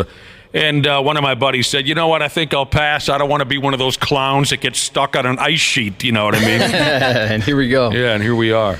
Percy Jackson and the Olympians debuts on Disney Plus today. A 12-year-old modern demigod comes to terms with his newfound divine powers when Zeus accuses him of stealing his lightning bolt. Jonah Hill's 40 today. Peter Criss, co-founder, original drummer, and an occasional vocalist of Kiss, 78. Holy balls. Happy birthday to River Pier Jesus from Tracker Driving Jesus. Congratulations to Hair Slinging Jesus for graduating college this week from her husband, Mouse Hunting Jesus. And South Metro Cop Jesus texting a shout out to his dad, Ammonia Holland Jesus, for his new job. And it's his Friday. Congratulations on both. And that's 93X News. KARE 11's Randy Shaver. I love this dude. I mean, this dude is electric. On the Half-Assed Morning Show. Fast break points, boom goes the dynamite, there goes our lead. We got to treat Bane like you do the elf on a shelf on Christmas morning. You got to find him. He makes everybody comfortable. He's like popcorn during Saturday night movies. Our paint defense was like 7-Eleven, open 24 hours. Realized they had it's on like Donkey Kong the way they started out. First time all year that we were kind of on almost like a hot mess express. There you go. Wolves assistant coach Micah Nori. I can't say his name, obviously. I watch him every Wolves game. He does a little halftime report with, the on-court reporter there during Bally Sports North coverage of the Wolves games. And he always has something cute to say. He's starting to get some national attention for that. There was a website that talked about Micah Nori. Did I get it right now? Yeah, Micah Nori. The big lead they put together. They're calling him a delightful treasure. Yeah, with all the little things he throws in. If you watch the Wolves games, and I know none of you do, you can see the guy every halftime update. And, I think it was the last Wolves game that was broadcast on television. Who'd they play last, you guys? That was Miami. Yeah. Miami. Yep. They did a little montage of all his funny clips. I'm glad that he's getting recognized because, guys, he's enjoyable to watch, no question about it. Okay, here we are now with Randy Shaver and Brad Ryder. One of them is in studio and brought us puffy cream donuts. The other is a cream puff. Brad Ryder made the trip in studio today, Randy Shaver. Yeah. Yeah, well, I was just going to say that means no leaf blower, but I guess not. No, he's here with them. We brought him with. The guy followed him here. Yeah. He's out in the hallway. How you doing, Brad? Thanks for coming in. Yeah. Thanks for bringing us puffy cream donuts. I don't think I've ever had the pleasure. It's Christmas time, and I'm kind of on my ultimate F-off week too, so I just figured I would come in on my way to work and stop at Puffy Cream. And it's really nice of you. Yeah, we haven't seen you in a long time. I know, it's been a while. Nice seeing you. Yeah. You're looking... You're taller than you are on the phone. I'm taller than I am on the phone? I'm probably fatter than I am on the phone, too. That's what Nick said off air. Yeah, you put on some weight. Have I? Okay. Yeah, Gee, yeah, you've put on some damn weight. I tried to wear my skinny sweatpants today. We were talking about those skinny sweatpants the other day, weren't we? Yeah. We sure were. The old wiener showers. Yeah, the ones that get real tight at the ankles. Yeah. You're too old for those. I'm wearing them right now. Oh, you really are? Yeah, I am. You were kidding. Oh, those are terrible looking on you. They're comfortable. That's what 20-year-olds are wearing. Well, I'm 23, so I'm close to that. Randy Shaver, you can stop by tomorrow then? Probably not, no. No, I'm not. No. No hesitation. Well, then that leaves Friday. You could come in. Next time I come in, I'll come and pick you up. Because you're right on the way. That's I'll on come the and pick way, you up. sure. Yeah. Well, there you go. It's nice to have both of you. No doubt about it. But Brad, wonderful. There he is sitting right in studio with us. We got plenty to cover this morning. We got this and that. He's just sucking up the Wapple for dad fights. I didn't even consider that. Think of that. Don't need it. You were handing him the answer key just a second ago. Brad. Right. point, Brad. No, got to go with Brad on that one. Yeah. Sorry, Randy. A couple days from now, depending on how good those puffy cream donuts are, of course, maybe that'll be the deciding factor as to whether Wapple favors you. They're pretty solid. Are they? I'll have to give them a shot. Oh, yeah. People love those. Yeah. Oh, man. Popular place. Viking players go there all the time. True. I'm looking forward to it. So here's the deal. What's going on around? Oh, you know what? I wanted to bring up to Brad right away.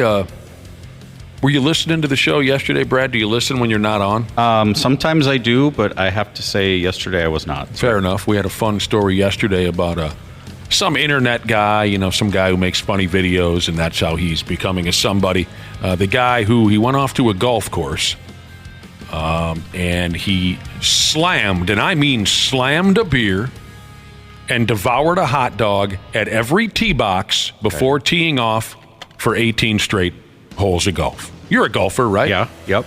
I thought that was a Ashley fascinating... and I were just talking about golf. There's some golf courses that are opening up around here. And nobody cares. So really? It's going to be 40 today. So they're going for it, huh? And the guy carried himself pretty well, considering he was risking, alcohol poisoning and a possible, life-threatening bowel blockage. Right. He carried himself pretty well. For 18 holes, again, at every tee box before he teed off, he'd rip down a beer and devour a hot dog.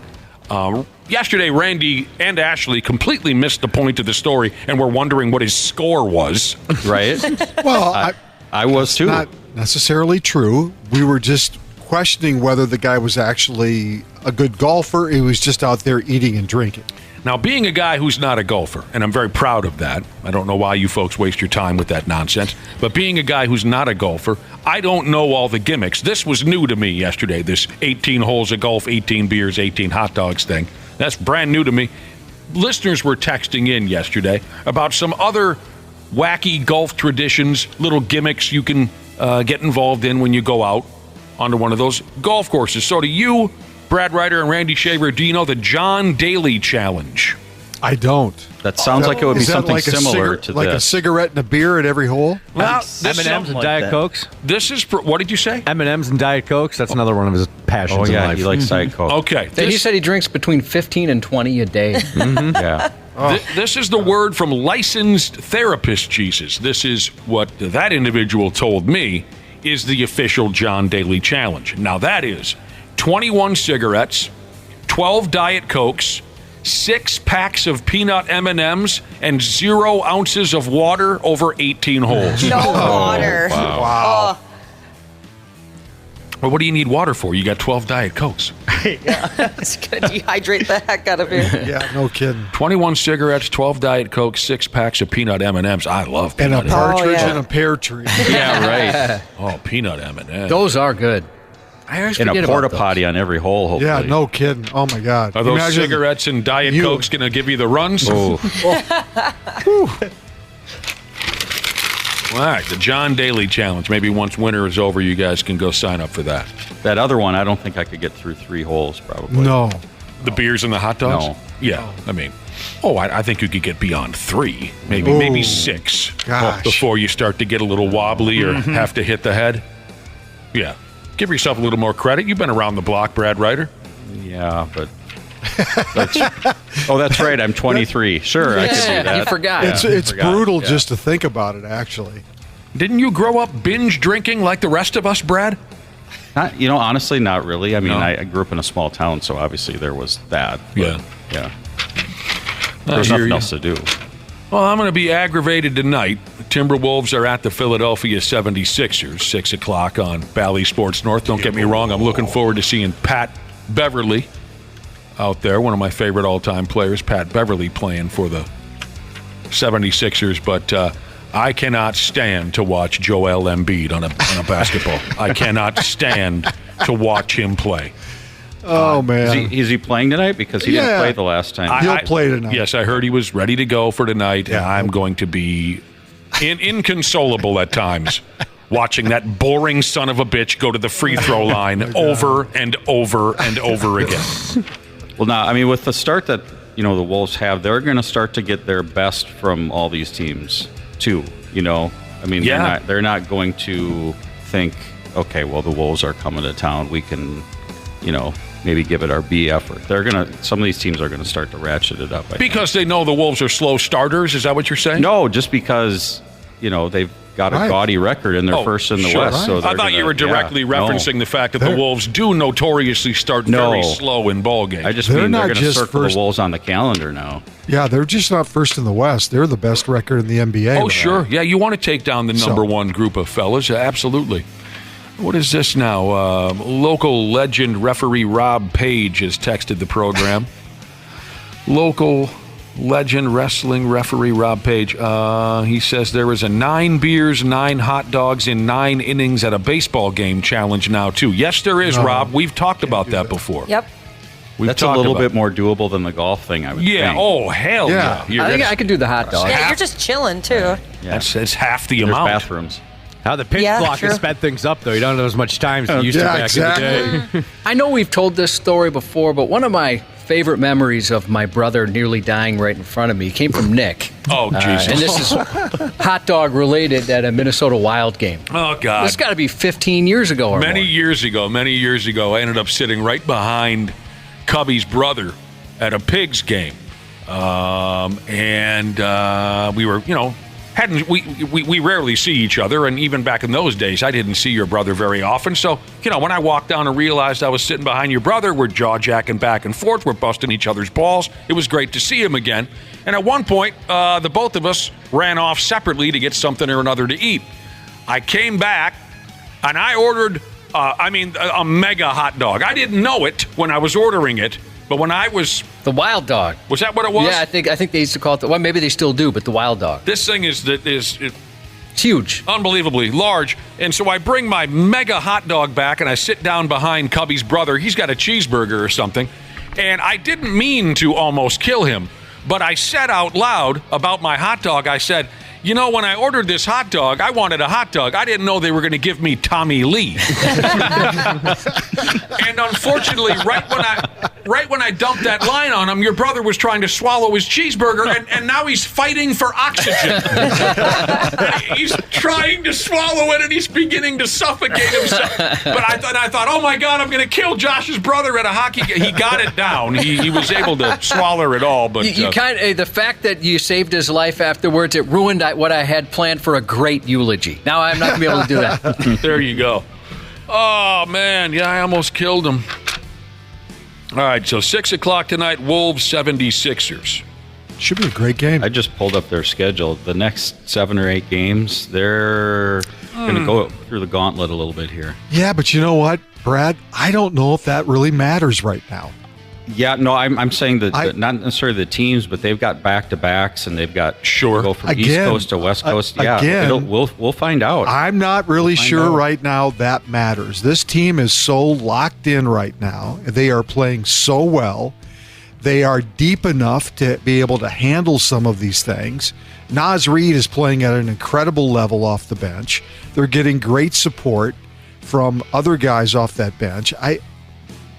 Honestly, this is the first time maybe since the year they went to the Western Final where you can sit here and say there isn't a team out there that scares the Timberwolves, that intimidates them, that you don't think they don't have a chance to win. And they're ready to roll. That is saying a lot, considering where this franchise has been. And even after last year, I don't know if we really saw what the full potential of this team could be, and now we are, and it's pretty impressive. They've proved some things already, but there's plenty more to prove. Yeah. Maybe you guys can help a listener. Somebody just texted in and said they found out they've got a hookup for Wolves tickets, and they were looking for a suggestion on what game they should go to. Is there one you think that they should check out? I'm looking. Well, what are the choices? They do have the Los Angeles Lakers coming up twice in the next week or so. They've got them Thursday. In fact, that's part of the reason I mentioned that. They play Philly tonight, and then tomorrow night they play the Lakers here. So it's kind of a back-to-back deal, and then they play the Lakers again on the 30th. You know what? If you can get this information, here's my 2 cents worth for this listener who's thinking about going to a Wolves game.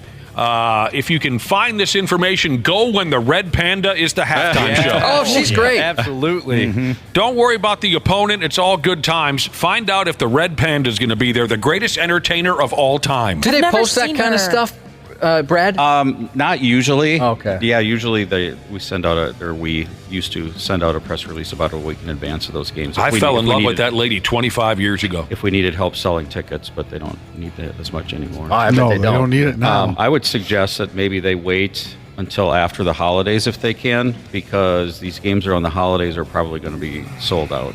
Yeah. I would go in January sometime. Red Panda. Hey, Ja Morant is on his second or third redemption tour. He looked great last night. You know, because somehow in his head he's been wronged. I was all excited about this until Josh played me some audio of some trash talking that Ja Morant did last night after hitting the game-winning shot in the Grizzlies game over the, what do they call the New Orleans Pelicans. So, I'm sorry. Yeah. This is him running down the tunnel afterwards. So let me tell you the whole story now. We'll get back to that. 25 games he was suspended for his shenanigans with handguns and whatnot, right? This was his first game in a long time. And he had a great game. And he hit the game-winning shot for the Memphis Grizzlies. Okay, great, because I've said it before. This guy's a lot of fun to watch play. He can be a real prick on the court. He kind of aggravated me with some of his antics against the Timberwolves over the years, but he's a fun player to watch. Yeah, he effed up, but I'll give him another chance, right? But after the game, he hits the shot, and he's screaming, "I kept the receipts." Now, I don't understand young people's lingo, so Josh had to ask Ashley and Wapple, what does that mean, I kept the receipts? Will you explain it to me again, Josh? So basically, he's remembered who's said something negative about him. Right. Okay. He's not. Okay. He's got the receipt, right? He's holding on to it so he can. He remembers who's written things about him and said things about him. It's exactly what we talked about the other day about professional athletes and their memories, and they use all this stuff for motivation. That's really what it is. See, I'm not going to go with that. They use it for motive. That's making it sound like, they're not. I don't know how to explain this. People always say they use it for motivation as if it's not real, as if all these sensitivities and arrogance isn't real. Do you know what I mean? Yeah, I know what you mean, but I think some of them use it. Some of them actually do use it for motivation. I'm not so sure in his case. I'm not so sure in his case. Right. I don't think I think he's a phony. So I'm not. I don't buy it. I think he's just full of crap. Okay. That aggravates me. I was ready to be happy for this kid, but now again, he's sort of trying to play it out as if he's a victim of some sort. Exactly. I heard what you said about me. Well, what we said about you was pretty justified. Exactly. Right? So what are you doing? Why are you saying things like that? Here was an opportunity last night to be humble. Here was an opportunity last night to be grateful and to not say anything and just say, you know what, I'm glad to be back. Right. And you know what I mean? Yes. Use it as an opportunity to turn a new page. Turn over a new page and be the person that everybody was hoping you would be. Now, doesn't mean that he won't be, doesn't mean that he can't be, but last night, from what you're playing, the audio you're playing, it doesn't sound that way. I mean, it was the heat of the moment. He did also say he's grateful and thankful that he's still here and in the position that he's in. See, Nick, this is also... It just kind of rubbed me the wrong way, that's all.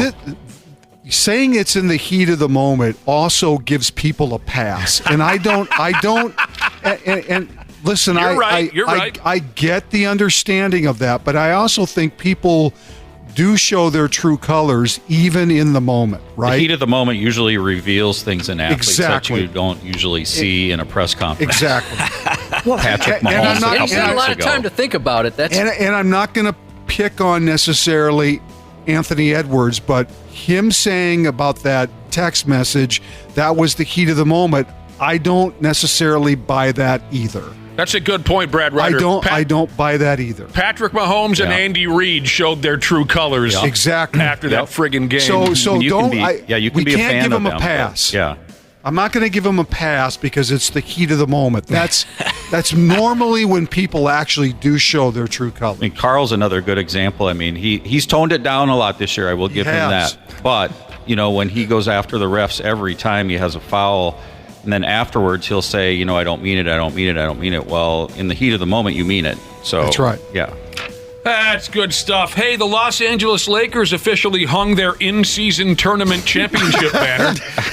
Well, you know we what? laugh They at them, earned but we it. would have done the same thing. We would have done the exact same We would have had a Of parade course for they crying out would have. loud. I'm not picking on specific. I'm not saying they're the but it's still funny. It'd be funny if we did it too. Yeah, but you know what? This thing may end up being a bigger deal as it moves along. Well, yeah. And so to put the first one up is, give them the opportunity to do that. It's still Surprised kind they of had funny. room in that arena with all the other banners. they've Yeah, got. exactly. It's still kind of funny with the crowd. It is, The reaction yeah. from the crowd was, "Oh, cool." Especially the Laker crowd. Yeah. What was that game the Timberwolves won to get the playing game? Oh, yeah. Oh, they well, got a they lot of crap. Still waiting for us to hang the banner for that. We should hang up a banner for that. What Playing game?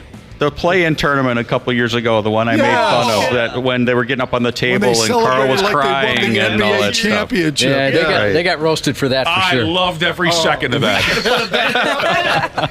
I loved every second of that. You know what my slogan was back then for the ball club? What was it, Cubby? Do you remember my slogan for the Wolves during that season? Be dicks. Let's be dicks. It almost worked for them. It almost worked. That was great. Who was the instigator of that? Pat Bev. Exactly. Pat's crying on the court. Carl's hugging his wife. Whatever it was. It was ridiculous. They're on top of the scorers table. I loved it. Let's be douchebags about this. Oh man! But everyone was busting the Lakers' balls over this, hanging a in-season tournament championship banner. I wonder if the league didn't make them do that. I'm sure they did. I'm pretty sure they did. Now that I think about it, I'm sure the league said, "We're sending you a banner." and you're putting it up." And that's Brad, part of their marketing of the tournament. Sure, but again, this may end up being a bigger deal than we think it is. This may end up being something that becomes a signature part of an NBA season. And we're joking about it now, but it may end up being something that's important to everybody. But the more money they invest in it, the more the league tweaks it to make it fan friendly. I think the more it's going to, the more important it's going to happen. They're trying to find something in October through December That's to right. get people interested, because in the past, October through December was just nothing. I mean, I don't say nothing, but it was football season and nobody paid attention to the NBA. But why wouldn't they put the banner somewhere else? They put it right underneath their World Championship banners. I don't know, Wobble. Maybe they'll move it. There might be that might have been the league saying. Put it in the men's restroom. By the nacho stand in section 125. Well, people on Twitter bleeds to see it. People on Twitter were calling it the participation trophy of banners. They're calling it another fake championship for the Lakers. I'm gonna guess the Laker organization probably didn't want to do it. Now that we're talking through it, I bet you the league really had a strong hand in that. Oh, well, sure. My impression is people actually were liked it, and maybe were even surprised they liked it. Isn't that the case? But say if we would have done it, we would have been all gung ho about it. we would not. Oh, yes, we would have. Wait a minute, who's we? Oh, yes, they would have. Who is we? Who's we? Nick, did you see the sweatpants I have on? I got Timberwolves sweatpants on today. You're talking about the organization? Yeah. Yes. Of course. Yes. I thought you were referring and to the fan base would have been all over it too. No, they would not. Yes, they would have. You think they would yeah. have. You think that the average Timberwolf fan would have been Yes. whacked? Oh, for sure. Yes. I totally and completely disagree. We would have even had a parade around. No, they wouldn't. They wouldn't have had. They would not have had a parade. But the season this team's having, every chance they get to celebrate this, they are going to. The way this sports market is, oh yeah, You they think, would have been all 100%. You guys are ridiculous. Nope. No. We would have been just as sarcastic about it as we're being. You're idiots. Absolutely. We would have been sarcastic about it. Yes. The fan base would not have been. The fan base would have gone crazy for this. I don't know. Care 11 would have sent 2 news crews out to Las Vegas to cover the championship. I I'm don't know. not talking about the media. I'm talking about the people that go to the games. Yeah. You guys are nuts. I don't think we would have been that sarcastic about it either. The media. I don't think so. No, the media wouldn't. Of course you would. Like I said, you guys would have sent crews out to Vegas. Yes. You would have. And I think the fan base would have been charged up, and they would have been super proud of it. I'm telling you. Yep. Look at if the Pacers would have won it. Their fan base would have been all over God, it. yeah. You guys couldn't be more wrong. Man, and you're the big Wolves guy. Right. Yes. I'm surprised at that reaction. That's And how the championship game that weekend was in Vegas the same weekend the You're Vikings were such there. a That arena would have been Grinch. full of Wolves fans. I am a big Wolves fan. You're That's how such a I know Grinch, the Nick. correct answer to this argument. You're such a Grinch. I sit thanks to Brad, I sit in the crowd for a lot of games and I hear what the fan base says. There's no way they would have been whacking off to this No, I in-season thing. disagree. The fan base right now is totally different than the last time you were there. What? I'm saying this season the fan base is different. Their viewpoint of this team is different. I'm coming at it from the standpoint of we never win anything in this town. Mm-hmm. So when we Exactly. win anything in this town, everybody falls off their rockers. There would have been I mean, just look at as Josh much. Dobbs, for God's sakes. We Josh freaking Dobbs went is a out and great bought his example. jersey. Yeah, people were Come wearing on. astronaut We made T-shirts over a guy costumes for and- having one half of good football. We are desperate to win something Please again. never compare Timberwolves fans to Vikings fans or basketball fans to football fans. They're totally different No, entities. they're not. Yes, they all are. want the same thing. I'm going to go to my grave on this one. We would be just as sarcastic here in town about a Wolves mid-season, whatever the hell it's No, called. We would be not just have. as sarcastic as any other fan base. We would not have. Randy Shaver, Disagree. come in studio tomorrow so I can punch you in the face. To throw a puffy cream in his face. Oh, man. Well, I feel better. Yeah, good. My favorite part is when people disagreed with you, you called them idiots. Violence. We have differing opinions on Like this when topic. we back you into a corner, you come out fighting. There was only so much I could listen to, Josh. Oh, my gosh. Weren't we just talking today about how people act when they get in arguments, too? Yeah. Yeah. Well, I know that shows a lot. Did I break anything? Did I pick up anything and break anything? I think if you had something that Randy loved on you, you would have broke it. If I would have something of Randy's that he loved? Yeah. Yeah, like his nuts. Oh, my God. Minnesota Wild. Hey, the boys went to Boston last What a night great and game last beat the Bruins in overtime. I didn't see it. Wow. That parts third period, just the way that they, even though they gave up the tying goal late and just the way they played in the overtime, it was just a fun hockey game to watch. The Russian kid had a couple of goals. His Yes. second was the game winner, by God. 4-3 was your And final. Flower was amazing. 40 saves last night. Yeah, but they would have wanted to see that in Pittsburgh. I know. I was thinking the same thing. But to win in Boston like they did last night, I mean, you got to give Hines credit. I mean, he's done a great job with this team. What are they, like 8-3 and 1, 8-4 or something? Yeah. They could have won the game in regulation, but that lovable little Brad Marchand of the Bruins tied the game with just over a minute left, so they had to go ahead and play some free hockey. Kaprizov's game winner was on a 3-on-1. I should see the highlight of that. At least it wasn't one of those shootouts either. It was a God, I hate the legitimate shootout. overtime wins. I hate the friggin' shootout so much, it makes me sick. Was the 3-on-1 goal pretty? Was it a pretty ending to the game?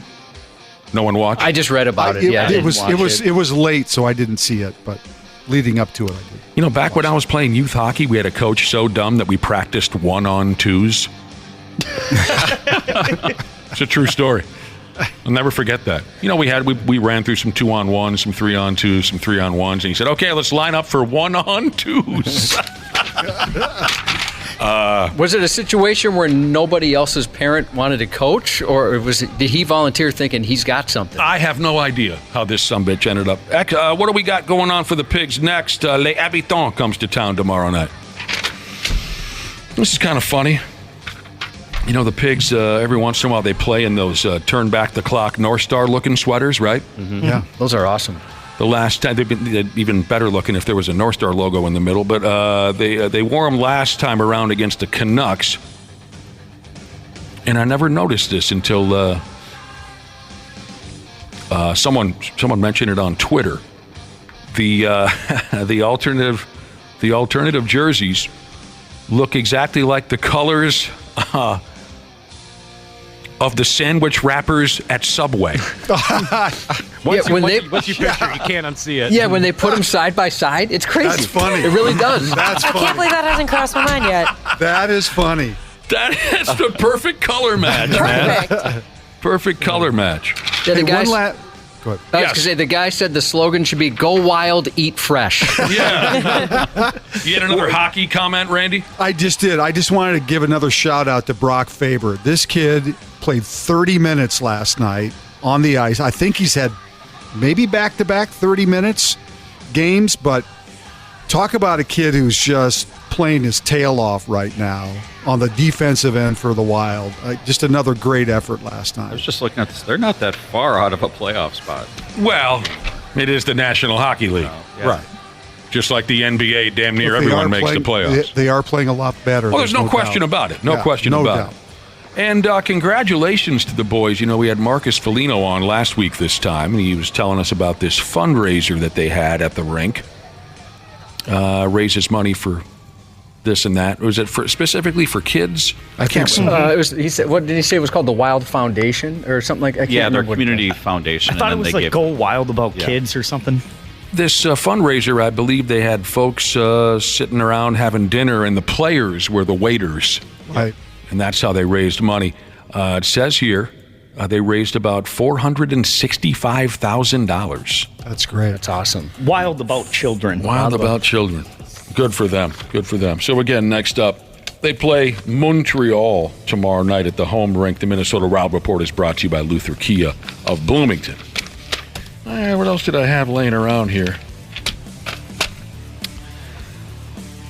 Jordan Hicks could possibly play Sunday against Detroit. He had that terrible, terrible leg injury about a month ago. Right.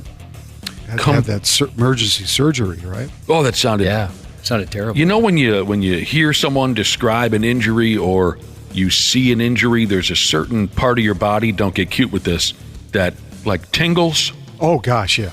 Every time I read about this issue that Jordan Hicks had, my legs kind of get tingly, like they're asleep. You know, it's funny you say that, Nick. Every time I see, this is really dumb. Every time I see kids playing in the street, I think about the time that I used to play wiffle ball and stuff in the street, and you'd run hard and then trip and fall and scrape yourself on the cement. Yeah. I get that tingly feeling every time I see kids out. I just want to tell them all to slow down. Yeah, I hear you. You know what I mean? Yeah, you can still feel It's that really- injury you I know, had. All those. I get that feeling like, oh man, somebody's gonna fall down and scrape the hell out of their legs or something. You sound like my long dead grandmother. Yeah, I know. My grandmother on my mother's side, I mean, she would just wring her hands anytime we were playing, jumping in a pool. She was so nervous that somebody would get hurt. Think about the things we used to do as kids that kids today would never do. Well, right. We were reckless. Yeah. And our parents didn't hover over us like helicopters. They let us, give her hell. Yeah, that's true. Yeah. I mean, the stuff that we did, the places they let us go on our own, even walking to school a long distance. It's amazing the things that they never thought twice about that we do all the time. We'd load 4, 5, 6 guys in the back of a pickup truck and just drive all over the place. How about the back of an El Camino? We used to do that when I was in high school. We'd put like 6 guys in the back of an El Camino to go to school. It's just stupid. When Josh was a kid, he killed a guy. With a trident. Yeah. He just upped and killed a guy. Were you working TV then, Josh? I was. I think you had a grenade. But it's a funny thing. It's like some kind of a scientific medical reaction. I don't know what you'd call it, but when I read or hear these terrible, painful sounding injuries, my legs get tingly, and the Hicks story works every time. He had a shin contusion that came from their game against the Saints a few weeks ago, and he developed something called compartment syndrome, and they had to up and perform emergency surgery on him to reduce the swelling. His leg could have come off. Yeah. How if things weren't handled perfectly the way they were, and he's very thankful to everyone who was had a hand in helping him that day, his leg could have come off. Right. So now here he is a month later. He could play some football on Sunday. That's pretty freaking. That is great. It is pretty astonishing how fast these guys, the medical breakthroughs that have happened in athletics in general, but to allow these guys to come back faster than we could ever imagine. If these things would have happened 20 years ago, there's no way guys were coming back. I know you don't like play. talking about Aaron Rodgers, but just the fact that he could maybe play after tearing his wasn't Achilles. going to play. Well, but to your point, though, right? He'd have been out a year and a half before. But yeah, I mean, I think of a guy like DeMar Hamlin. I mean, that sort of incident, you would have been done. Right. I mean, there's just no way you would have come back. Nobody would have let you come back and play. No. And just the way that we are able to treat people now, it's amazing. Right when I was ready to forget about the way that Brad Ryder was hollering at me during that Timberwolves argument. Right when I was ready to forget, he brings up the gas bag. He's here to start trouble. He opened the door again. Josh killed the guy. As the kids would say, Brad chose violence today. Tommy DeVito. Okay. On and on with this friggin' story. Hey, but good for him, though, right? Yeah. Didn't he go to the pizza place on his own? Caniglios. Oh, he undercut his agent. He did. Nice. Love that. He went there and didn't take a dime. Yeah, you know the story by now. At first they said, yeah, come over here, we'll give you 10 grand. And then him and his agent said, no, we want 20. Well, he saw all the negative press on it, this Tommy DeVito, Tommy Cutlets. He showed up there for free. And he's going to go back again. Well, that's good. Yeah, good for a charity him. event. Good for him to realize the mistake they made. I saw that he also had a paying gig yesterday at a burrito shop in the neighborhood.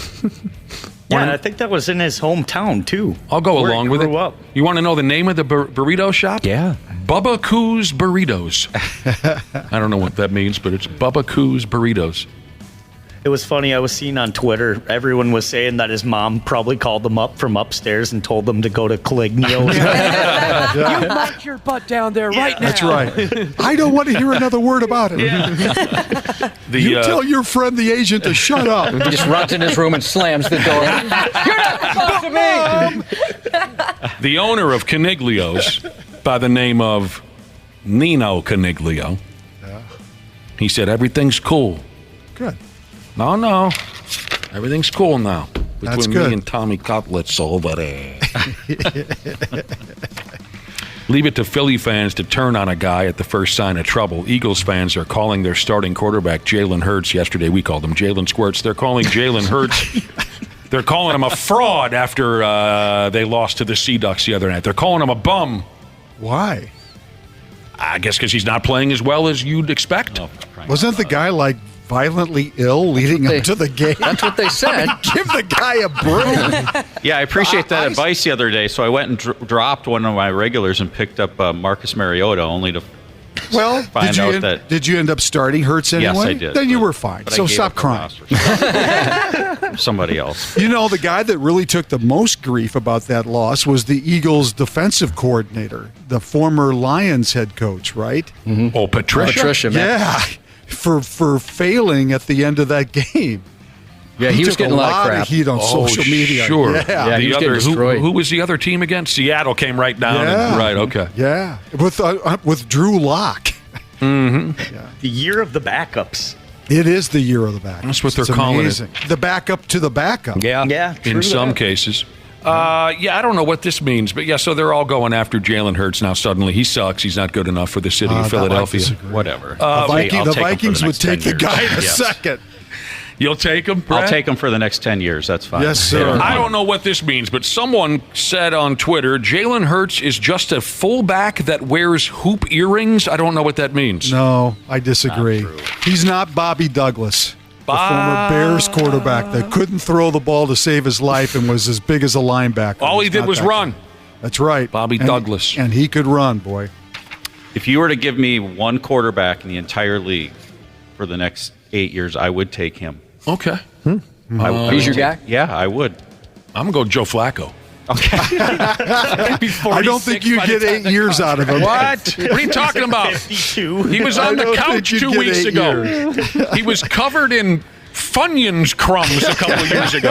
I should say weeks ago. And now he's throwing for 400 yards a game. Yeah, no, you got to give the guy credit. I totally agree. But You wouldn't get 8 years out of it. Boy, that's a good one, Brad Ryder. Okay, I don't even know the quarterbacks anymore. I don't follow football the way I used to, but if you could take one quarterback for the next 8 years, you'd go Jalen Hurts. I can't think of who else is out there. Well, I mean, there's Mahomes, there's Josh Allen. Oh, friggin' Mahomes. Sure. But I don't know if I'd take Josh Allen. I may surprise you. I may surprise you with a guy. Go ahead. I might take Brock Purdy. He's good, but I think it's the weapons around him that make him good. Well, Josh Allen is squirrely. You don't can know say what that you're gonna about get. every quarterback, though, too. True. I think Hurts makes the other guys better. I don't know. Who else is out there? I would say Hurts has got a lot better since A.J. Brown showed up. though. Yeah. Joe Burrow, right? Yeah, injury prone, though. Yeah, I'm thinking of guys who might not get hurt very much the next 8 years. And 9 guys out of 10 would take Mahomes, though, right? Yeah, that's a safe bet. Probably. Yeah. NFL fans on Twitter also went after Seahawks coach Pete Carroll for wearing a backwards hat to their post-game press conference. Yeah, it was funny. He looked adorable. He's too old. It kind of looked like he's never not too old. They say he's too old for a backwards hat. I know folks that like to say there's an age limit on how you wear your hat. What is the age limit? You'd have to ask them. I don't really follow that. I think you and Julie should wear those on the air some night. Just wear a backwards hat. Are you saying Julie's old? No, I'm saying you are. Oh, okay.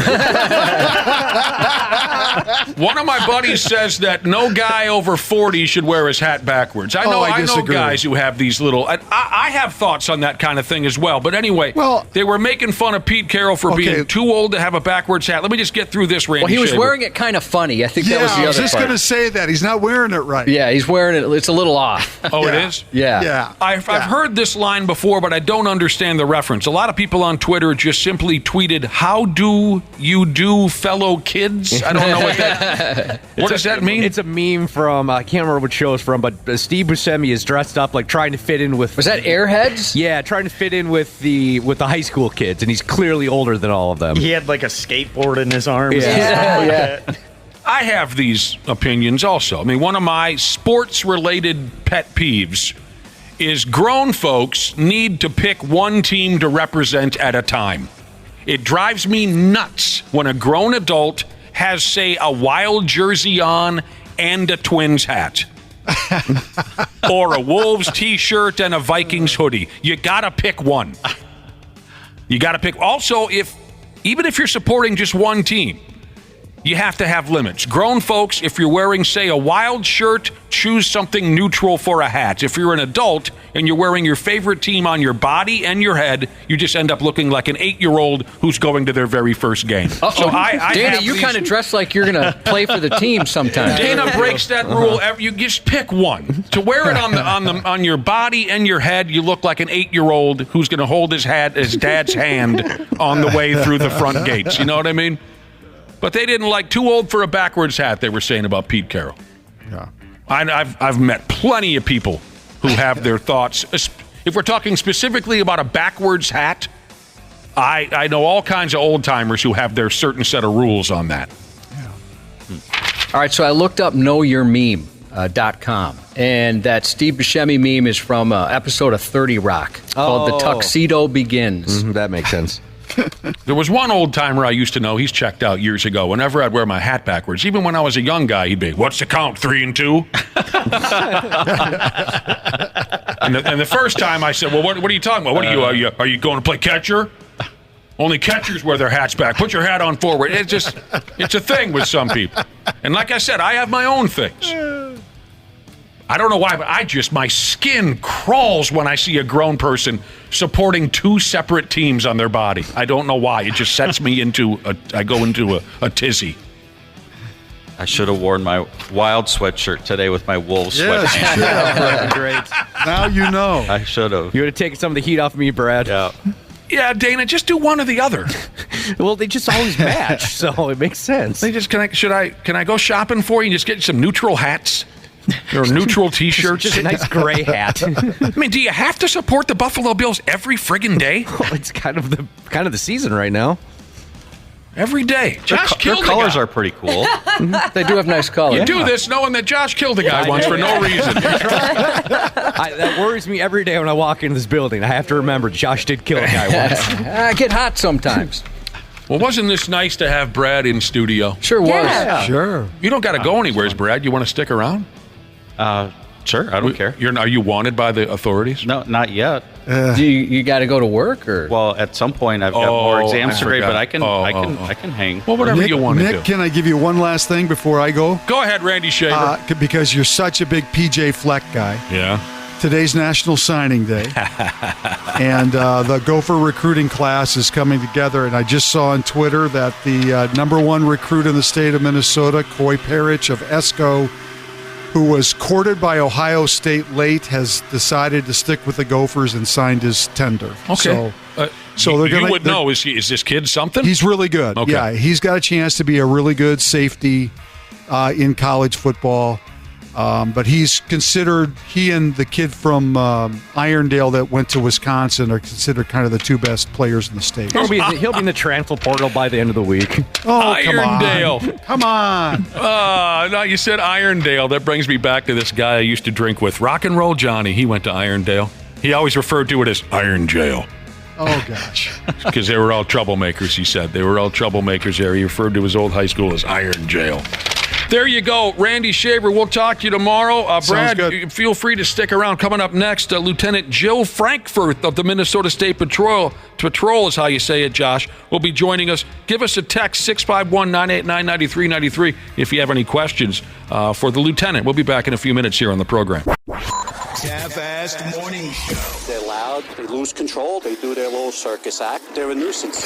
93X. Grace here, customer service rep at Standard Heating. I'm proud to work for a company that understands and takes care of our fellow Minnesotans. Our weather here can be a little unpredictable and even extreme. That's why we've been here for 93 years and counting, to keep our community safe and comfortable. On behalf of myself and Standard Heating and Air Conditioning, we would like to wish you a very happy holidays. And don't forget, Standard Heating and Air Conditioning is open 24/7 for emergency services to make sure you stay warm this holiday season. Go to standardheating.com today. So right now may be the perfect time for you to rethink how you pay for health care. And here's why. Not only is it open enrollment for a lot of people, it's also a time you can join MediShare and save even more than usual. For many families, switching to MediShare saves about $500 a month, which is a game changer for a lot of people. And what's more, they like it. MediShare has double the member satisfaction rate compared to health insurance. Double. MediShare is a proven thing, too, for over 30 years. It's a Christian community of more than 400,000 members. And here's the thing. If you join before December 30th and you mention the promo code SHARE, you'll get another 10% off all of 2024. That's 12 months of savings. So I'll give you the number here in a second, but call. You'll get a price within 2 minutes. And again, the deadline is December 30th. So call now. You'll save even more. Here's the number. 844-43-BIBLE. That's 844-43-BIBLE. 844-43-BIBLE. They want to glorify the fact that they're criminals. It's dumb. These guys are dumb. They deserve to be tossed under the jail just for being dumb. The 93X Half-Ass Morning Show. Oh, it is 8:33 here on the 93X Half-Ass Morning Show with a special guest in studio. Well, Brad is still here, and no doubt he's a special friend of the program. Thanks for sticking around, Brad. Of course. But also here live, Lieutenant Jill Frankfurth of the Minnesota State Patrol. If you have a question about what you can and can't get away with while operating a motor vehicle, text us 651. Is that my teeth doing that, John? I think so, yeah. 651-989-9393. Hello and welcome back, Jill. Hey, thanks for having me. Hey, good to see you. What's going on with my microphone or somebody's microphone? I think when you turn your head, Jill, I think it's picking up your headphones. Got it. Yeah, so if you just go straight on that son of a gun. Yeah, turn the headphones down a little bit, and then we'll be good. What's been going on? Not much. Just still learning this job and getting out there and doing the same thing every day. You know what the feedback say? Hello, Cleveland. Hello, Cleveland. It seemed like you're at a concert. Yeah. Well, we appreciate you coming in and taking over from Shank. We got to know over the years. Kind of glad he's gone. Wouldn't you guys all agree? It was about time. I had about my fill. Yeah, it was about time. And people do have a lot of questions. You know, everybody wants us to hit you with window tint questions, which is a long-time joke on the show because from day one of having troopers in, it seemed like we got bombed with those. And by the way, like seriously, not as a joke. at the beginning, we got bombed with those. Everybody wanted to know about window tint. It became a tradition. But I will say about window tint, I see it all the time now. I see windows that are much darker than they used to be. Is it because maybe it's being let go a little bit, or? I don't know. It's still a reason to stop a car, but I don't know. Maybe way people are buying them or coming in here. I don't know. Do you guys see it more as well? It seems like I see it constantly all now. the time. Oh, yeah. I never noticed such things. I have to be totally honest. I never noticed window tint. Didn't you go ahead and have a treatment done to your vehicle, Josh, or one of your past vehicles? I'm not going to incriminate myself, but I do think that is a cool look.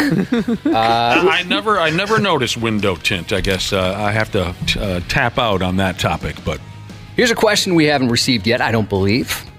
Jill, can you make a right turn on a red if there's two right turn lanes? If you can picture this, you're in the outermost one, like the left one. Sure. Can you make a right turn on a red? This person says they've asked numerous cops and gets mixed answers.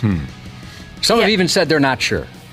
So if I'm understanding this, it's 2 lanes to turn right? Correct. Okay. And you're at a red light. Yep. Well, first you would check to make sure there's no sign that says you can't take a right turn. Right. And then, Left. if there's not, turn into that innermost lane and make sure you're watching for pedestrians or other vehicles. Okay, so yeah. That's a good question. I probably have to look it up a little bit. It seems to throw a lot of cops. I would think if there's a red arrow, though, you probably can't. You know what I mean? Like if it's just a red... Yeah. If there's a red arrow, that you can't. Correct. It's like a sign, yeah. When's the last time you got in trouble with the law while behind the wheel of a motor vehicle, Brad Ryder? What time is it? No.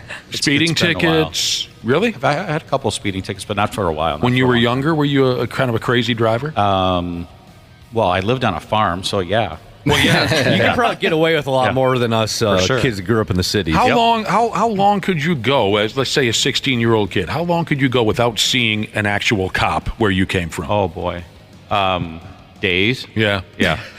So you just we had a town cop, but we knew where he lived, and if the car was in front of his house, we knew that he was home and not out. You got a free pass. Right. What about turn signals and roundabouts? Are you supposed to use those? Well, you mean if you're going around a roundabout, there's that designated lane to go, to leave that lane that you're in to go onto the highway or another road. But yeah, you turn your signals on. That would, allow people to know where you're going, especially if that lane can go straight or turn right. Yeah. Okay. They still throw me every time. I always use it. I didn't know if you're supposed to or not, but like you said, just so the fella or lady in front of me knows where I'm going. I got to admit, Cubby, I still have no idea what I'm doing with a roundabout, but so far I've gotten lucky. Well, you're not alone. I have no idea what to expect. I just kind of close my eyes and hope for the best. I think that's what turn the wheel. That's what they advise you to do. That's how you're supposed to drive. Question. What is the correct way to zipper merge? Should I do it as soon as I see the sign or wait until the last moment when the lane ends? Yeah, those signs are up there for a reason, so don't stop, 1 mile before when that sign is up. You want to get up to that sign and zipper merge like it says. Okay. A lot of drunks on the roadways these days. We're creeping up towards the holidays. Everybody's partying. I bet you got a special enforcement coming up, don't you usually? Yeah, we do. We're kind of focused on that DWI campaign right now, so a lot of extra troopers and cops and deputies out there looking for impaired drivers. So it's already happening, the special enforcement? Yeah, we started Thanksgiving Day. Oh, God. Kickoff for the holidays, and they're out there working hard for that, But it's pretty simple. It's just plan a sober ride. There's plenty of options now, and don't get behind that vehicle. We do bring it up. We love the pictures around Halloween and Christmas. Christmas, maybe you see somebody dressed as a Grinch or Santa Claus that you guys have busted. Yeah, an elf. It's kind of hilarious.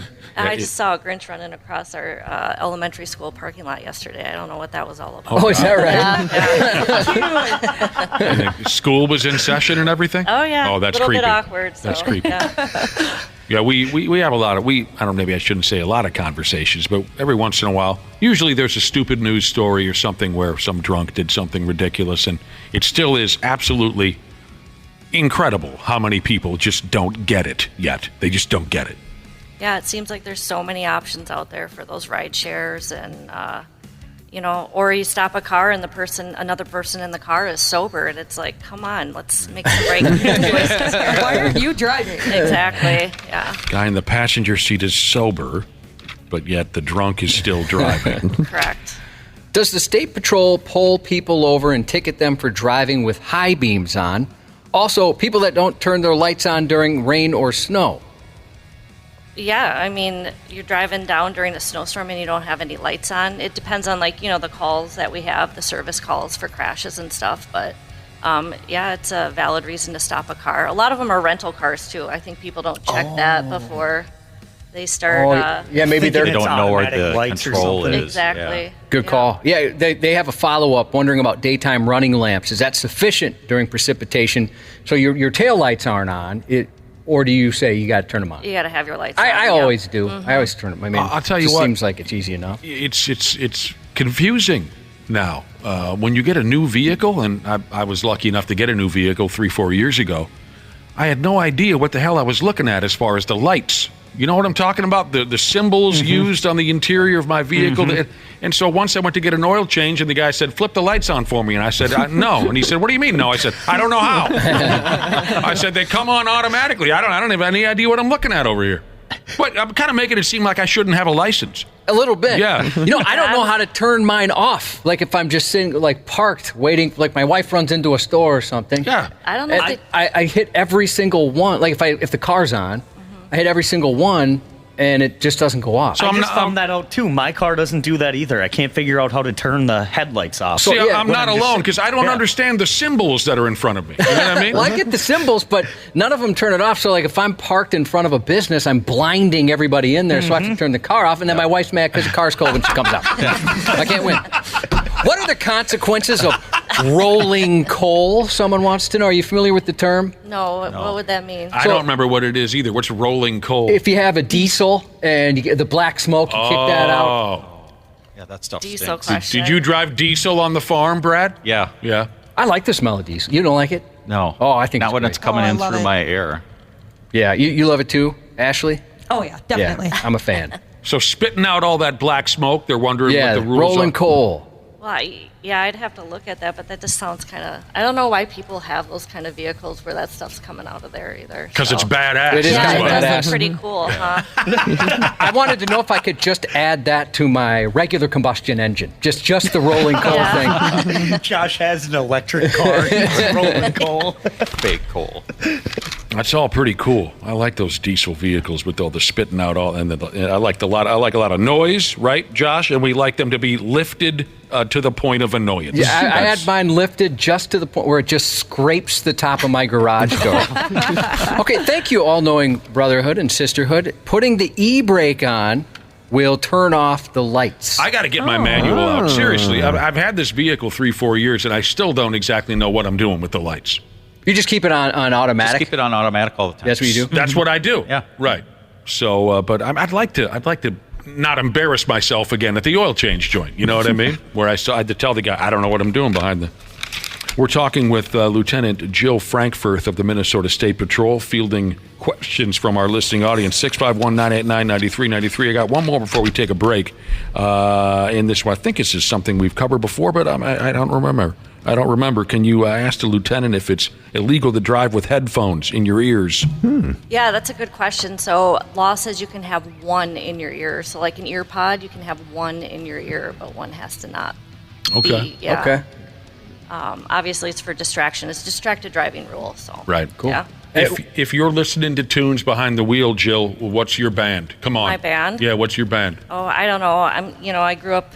I don't even want to say what year I graduated high school. But No, you're in safe company here. yeah, am I? Yeah, I'm sure nobody's listening or whatever. No, I like the 90s, the 2000s. I like your show too. I really do. Well, but what band? Yeah, well, would if it be? there's some music you're going to put on. Oh, I don't know. What should we go with? You tell us. Is it hard rock? Is it country? No, Is it's definitely not hard rock. I do like country. Yeah, but I like 90s, some of that punk rock. Oh, okay. So like a Blink 182 fan. Okay. Oh, no. Did I just open myself up to something here? No, it's not your fault. I mean, you and Dana just became friends. Yeah, you like what you like, Jill. Yeah. And when we come back, why don't you tell us about the drunkest you've ever been behind the wheel? Yeah, oh, my God. Half-assed morning show 93X. Yes, absolutely fantastic. And Lieutenant Jill Frankfurth is here with us on the program. You might also hear the voice of the lonely boy, Brad Ryder. He brought in donuts. What a nice guy. Thanks for bringing it. And here's the leaf blower guy again. God dang it. Can't shake him. You need some snow, so you have something else to do. Jill is helping our listeners by answering their questions about laws involved in operating one of those motor vehicles here around town. The number is 651-989-9393. This is a good question, although I don't expect you to answer it, Jill. Can you ask the lieutenant if she was the one to arrest the Vikings offensive coordinator? No. Yeah, fair enough. You know, we are getting a lot of questions, and there's some confusion about legal marijuana. Have you heard about this? Did you know they did this? You've heard about this? I've heard a You're doing little your Jay bit, Leno imitation over here? No, that was more Conan O'Brien. Oh, okay. What about marijuana, Josh? Okay, so Trucking Jesus wants to know, with legal weed now, is the passenger allowed to smoke weed while you're driving if the driver does not? No, you can't smoke weed inside a vehicle, so. Could somebody do a edible in the passenger seat? Ugh. Yeah. You're tired of this stuff too, Yeah, huh? yeah. I mean, I the biggest debated thing whether or not... I'm sorry, go ahead. No, go ahead. Edibles? What about edibles? Josh, can you chew on an edible while in the passenger seat? So if you're pulled over for a driving violation, it's a driver who, you can't be high. If you feel high, you're high driving. But as far as edibles in a vehicle, you can't have marijuana in the vehicle. Okay. I mean, I can follow. If you can get down that information, I'll get a better answer for you. Because even if you have marijuana, you have to have it in your trunk and locked away from the driver, right? Yeah. Oh, just like with alcohol. Yeah, so, so you can't reach back and hit a joint or something like that. That makes Wapple sense. knows, yeah. That's no shock. Oops. Wapple's thinking, what if my car is parked in my work parking lot and I need to be into work in 20 minutes? Can I smoke it? Brad Ryder, you got anything to say on these marijuana laws? No, I was just thinking when we were talking about the edibles, that would be a really hard one to enforce. I think that's kind of where you were going with that a little bit, because if it's in your mouth and you swallow it, how are you going to, prove that it was? I think the cop has to take one just to see if it is marijuana. Yeah. Wisco Dump Truck Jesus has a. Oh, I'm sorry. Go ahead. Yeah, I'm just looking up some stuff right now. But if you take down the information, I can get the correct answer. Am I still the only guy in town who isn't just piling fistfuls of gummy bears into their mouth every night? I've never tried any of them. Nothing. I got into it a little bit over Thanksgiving break when we had some time off. How'd you do? Is that why you were gone yesterday? I was very giggly, and my girlfriend loved messing with me. She wasn't trying it? No, she had been at a happy hour, and then so I was bored, and I found it was the ones that Asian Cop Jesus gave us, Josh. Remember? I was like, God, this was probably like 6 months ago. Oh, yeah, I gave them to my mother-in-law. Yeah. True story. I saw them sitting around, and I thought, what the hell? So I took a bunch and was just very giggly, and I just kept laughing a lot. Surrounded by drug addicts. Surrounded by them. Here's an interesting question for Lieutenant Jill Frankfurth from the Minnesota State Patrol. Who is this from a listener? Who is your favorite fictional cop or law enforcement officer? My favorite fictional. That's right. Your favorite fictional cop or law enforcement officer. I want to hear Brad Ryder's answer, too, but first, Jill. I'm definitely a Super Trooper fan. Oh, cool. Yeah. And she listens to Blink 182? Did you just fall in love? We're off to a tough start. Don't get me wrong, there's a funny group of guys. I just think the Super Trooper thing didn't grab me, but I appreciate your answer. She's a Super Trooper fan. Yeah. I lived out east for a while, so it was kind of a big thing out there. Who's your favorite cop? Brad. I'm trying to look up the name of it. It's a cartoon character from back when I was a kid. Well, could it possibly be... think of the name of it, though. Could it possibly be Deputy Dog? No. Give me a second. Okay. McGruff, the crime dog? No. The only cartoon cop I can think of is Chief Wiggum from The Simpsons. He's not a very good cop, I'll be honest. He's got some things to work on. Well, get back to us, Brad. I'm going to go with John McClane from Die Hard. Dude, I knew you'd go John McClane. I like Lieutenant Jim Dangle from Reno 911. Who is on T.J. Hooker? Remember that show? Oh, sure. T.J. Hooker, Heather Locklear's character. Oh, God. There you go. That's not where I thought you were going to go. I'll settle on that one. Yes, William Shatner, of course, the lead actor, and Heather Locklear. Hubba hubba. God help us all. Wisco Dump Truck Jesus wants to know, Jill, it's not a traffic question, but can you ask the nice officer what made her choose her path of work? It's a good question. Is it running the family? No. I think I had like a great-great-grandfather that was a Duluth cop once. For me, I just needed a change in what I was doing every day. I was prior military, and I guess I kind of had a calling, to serving the state and the country, and it just kind of aligned that the application process came up, and I went through it, and I was like, hey, why not? That's a really cool story. Yeah, definitely. It seems like you guys get a lot of that, don't you? Retired military that go into law enforcement. Yeah, I think it's a lot of parallels of the two services. But then, at the same time, like, God, when I got offered the position, I had never even been in a squad car before. So I was like, I better get out there and see what it's like. That was, and then I was like, yeah, this is pretty cool. So, yeah. That is pretty common, I think. What do you do? I'm a cop. What did you used to do? I was in the military. Around here, it's what do you do? Radio. What did you used to do? Nothing. Are you qualified to do anything else? I'm barely qualified for this. What are you doing next? Good God, I have no idea. I wanted to be in a band. That is true for me. A lot me. of us wanted to be in a band. Yeah. Traffic control Jesus texted in, and we can close out with this one. I don't know if he has something to do with law enforcement. He's traffic control Jesus, but if he's asking this question, then maybe he has nothing to do with law enforcement.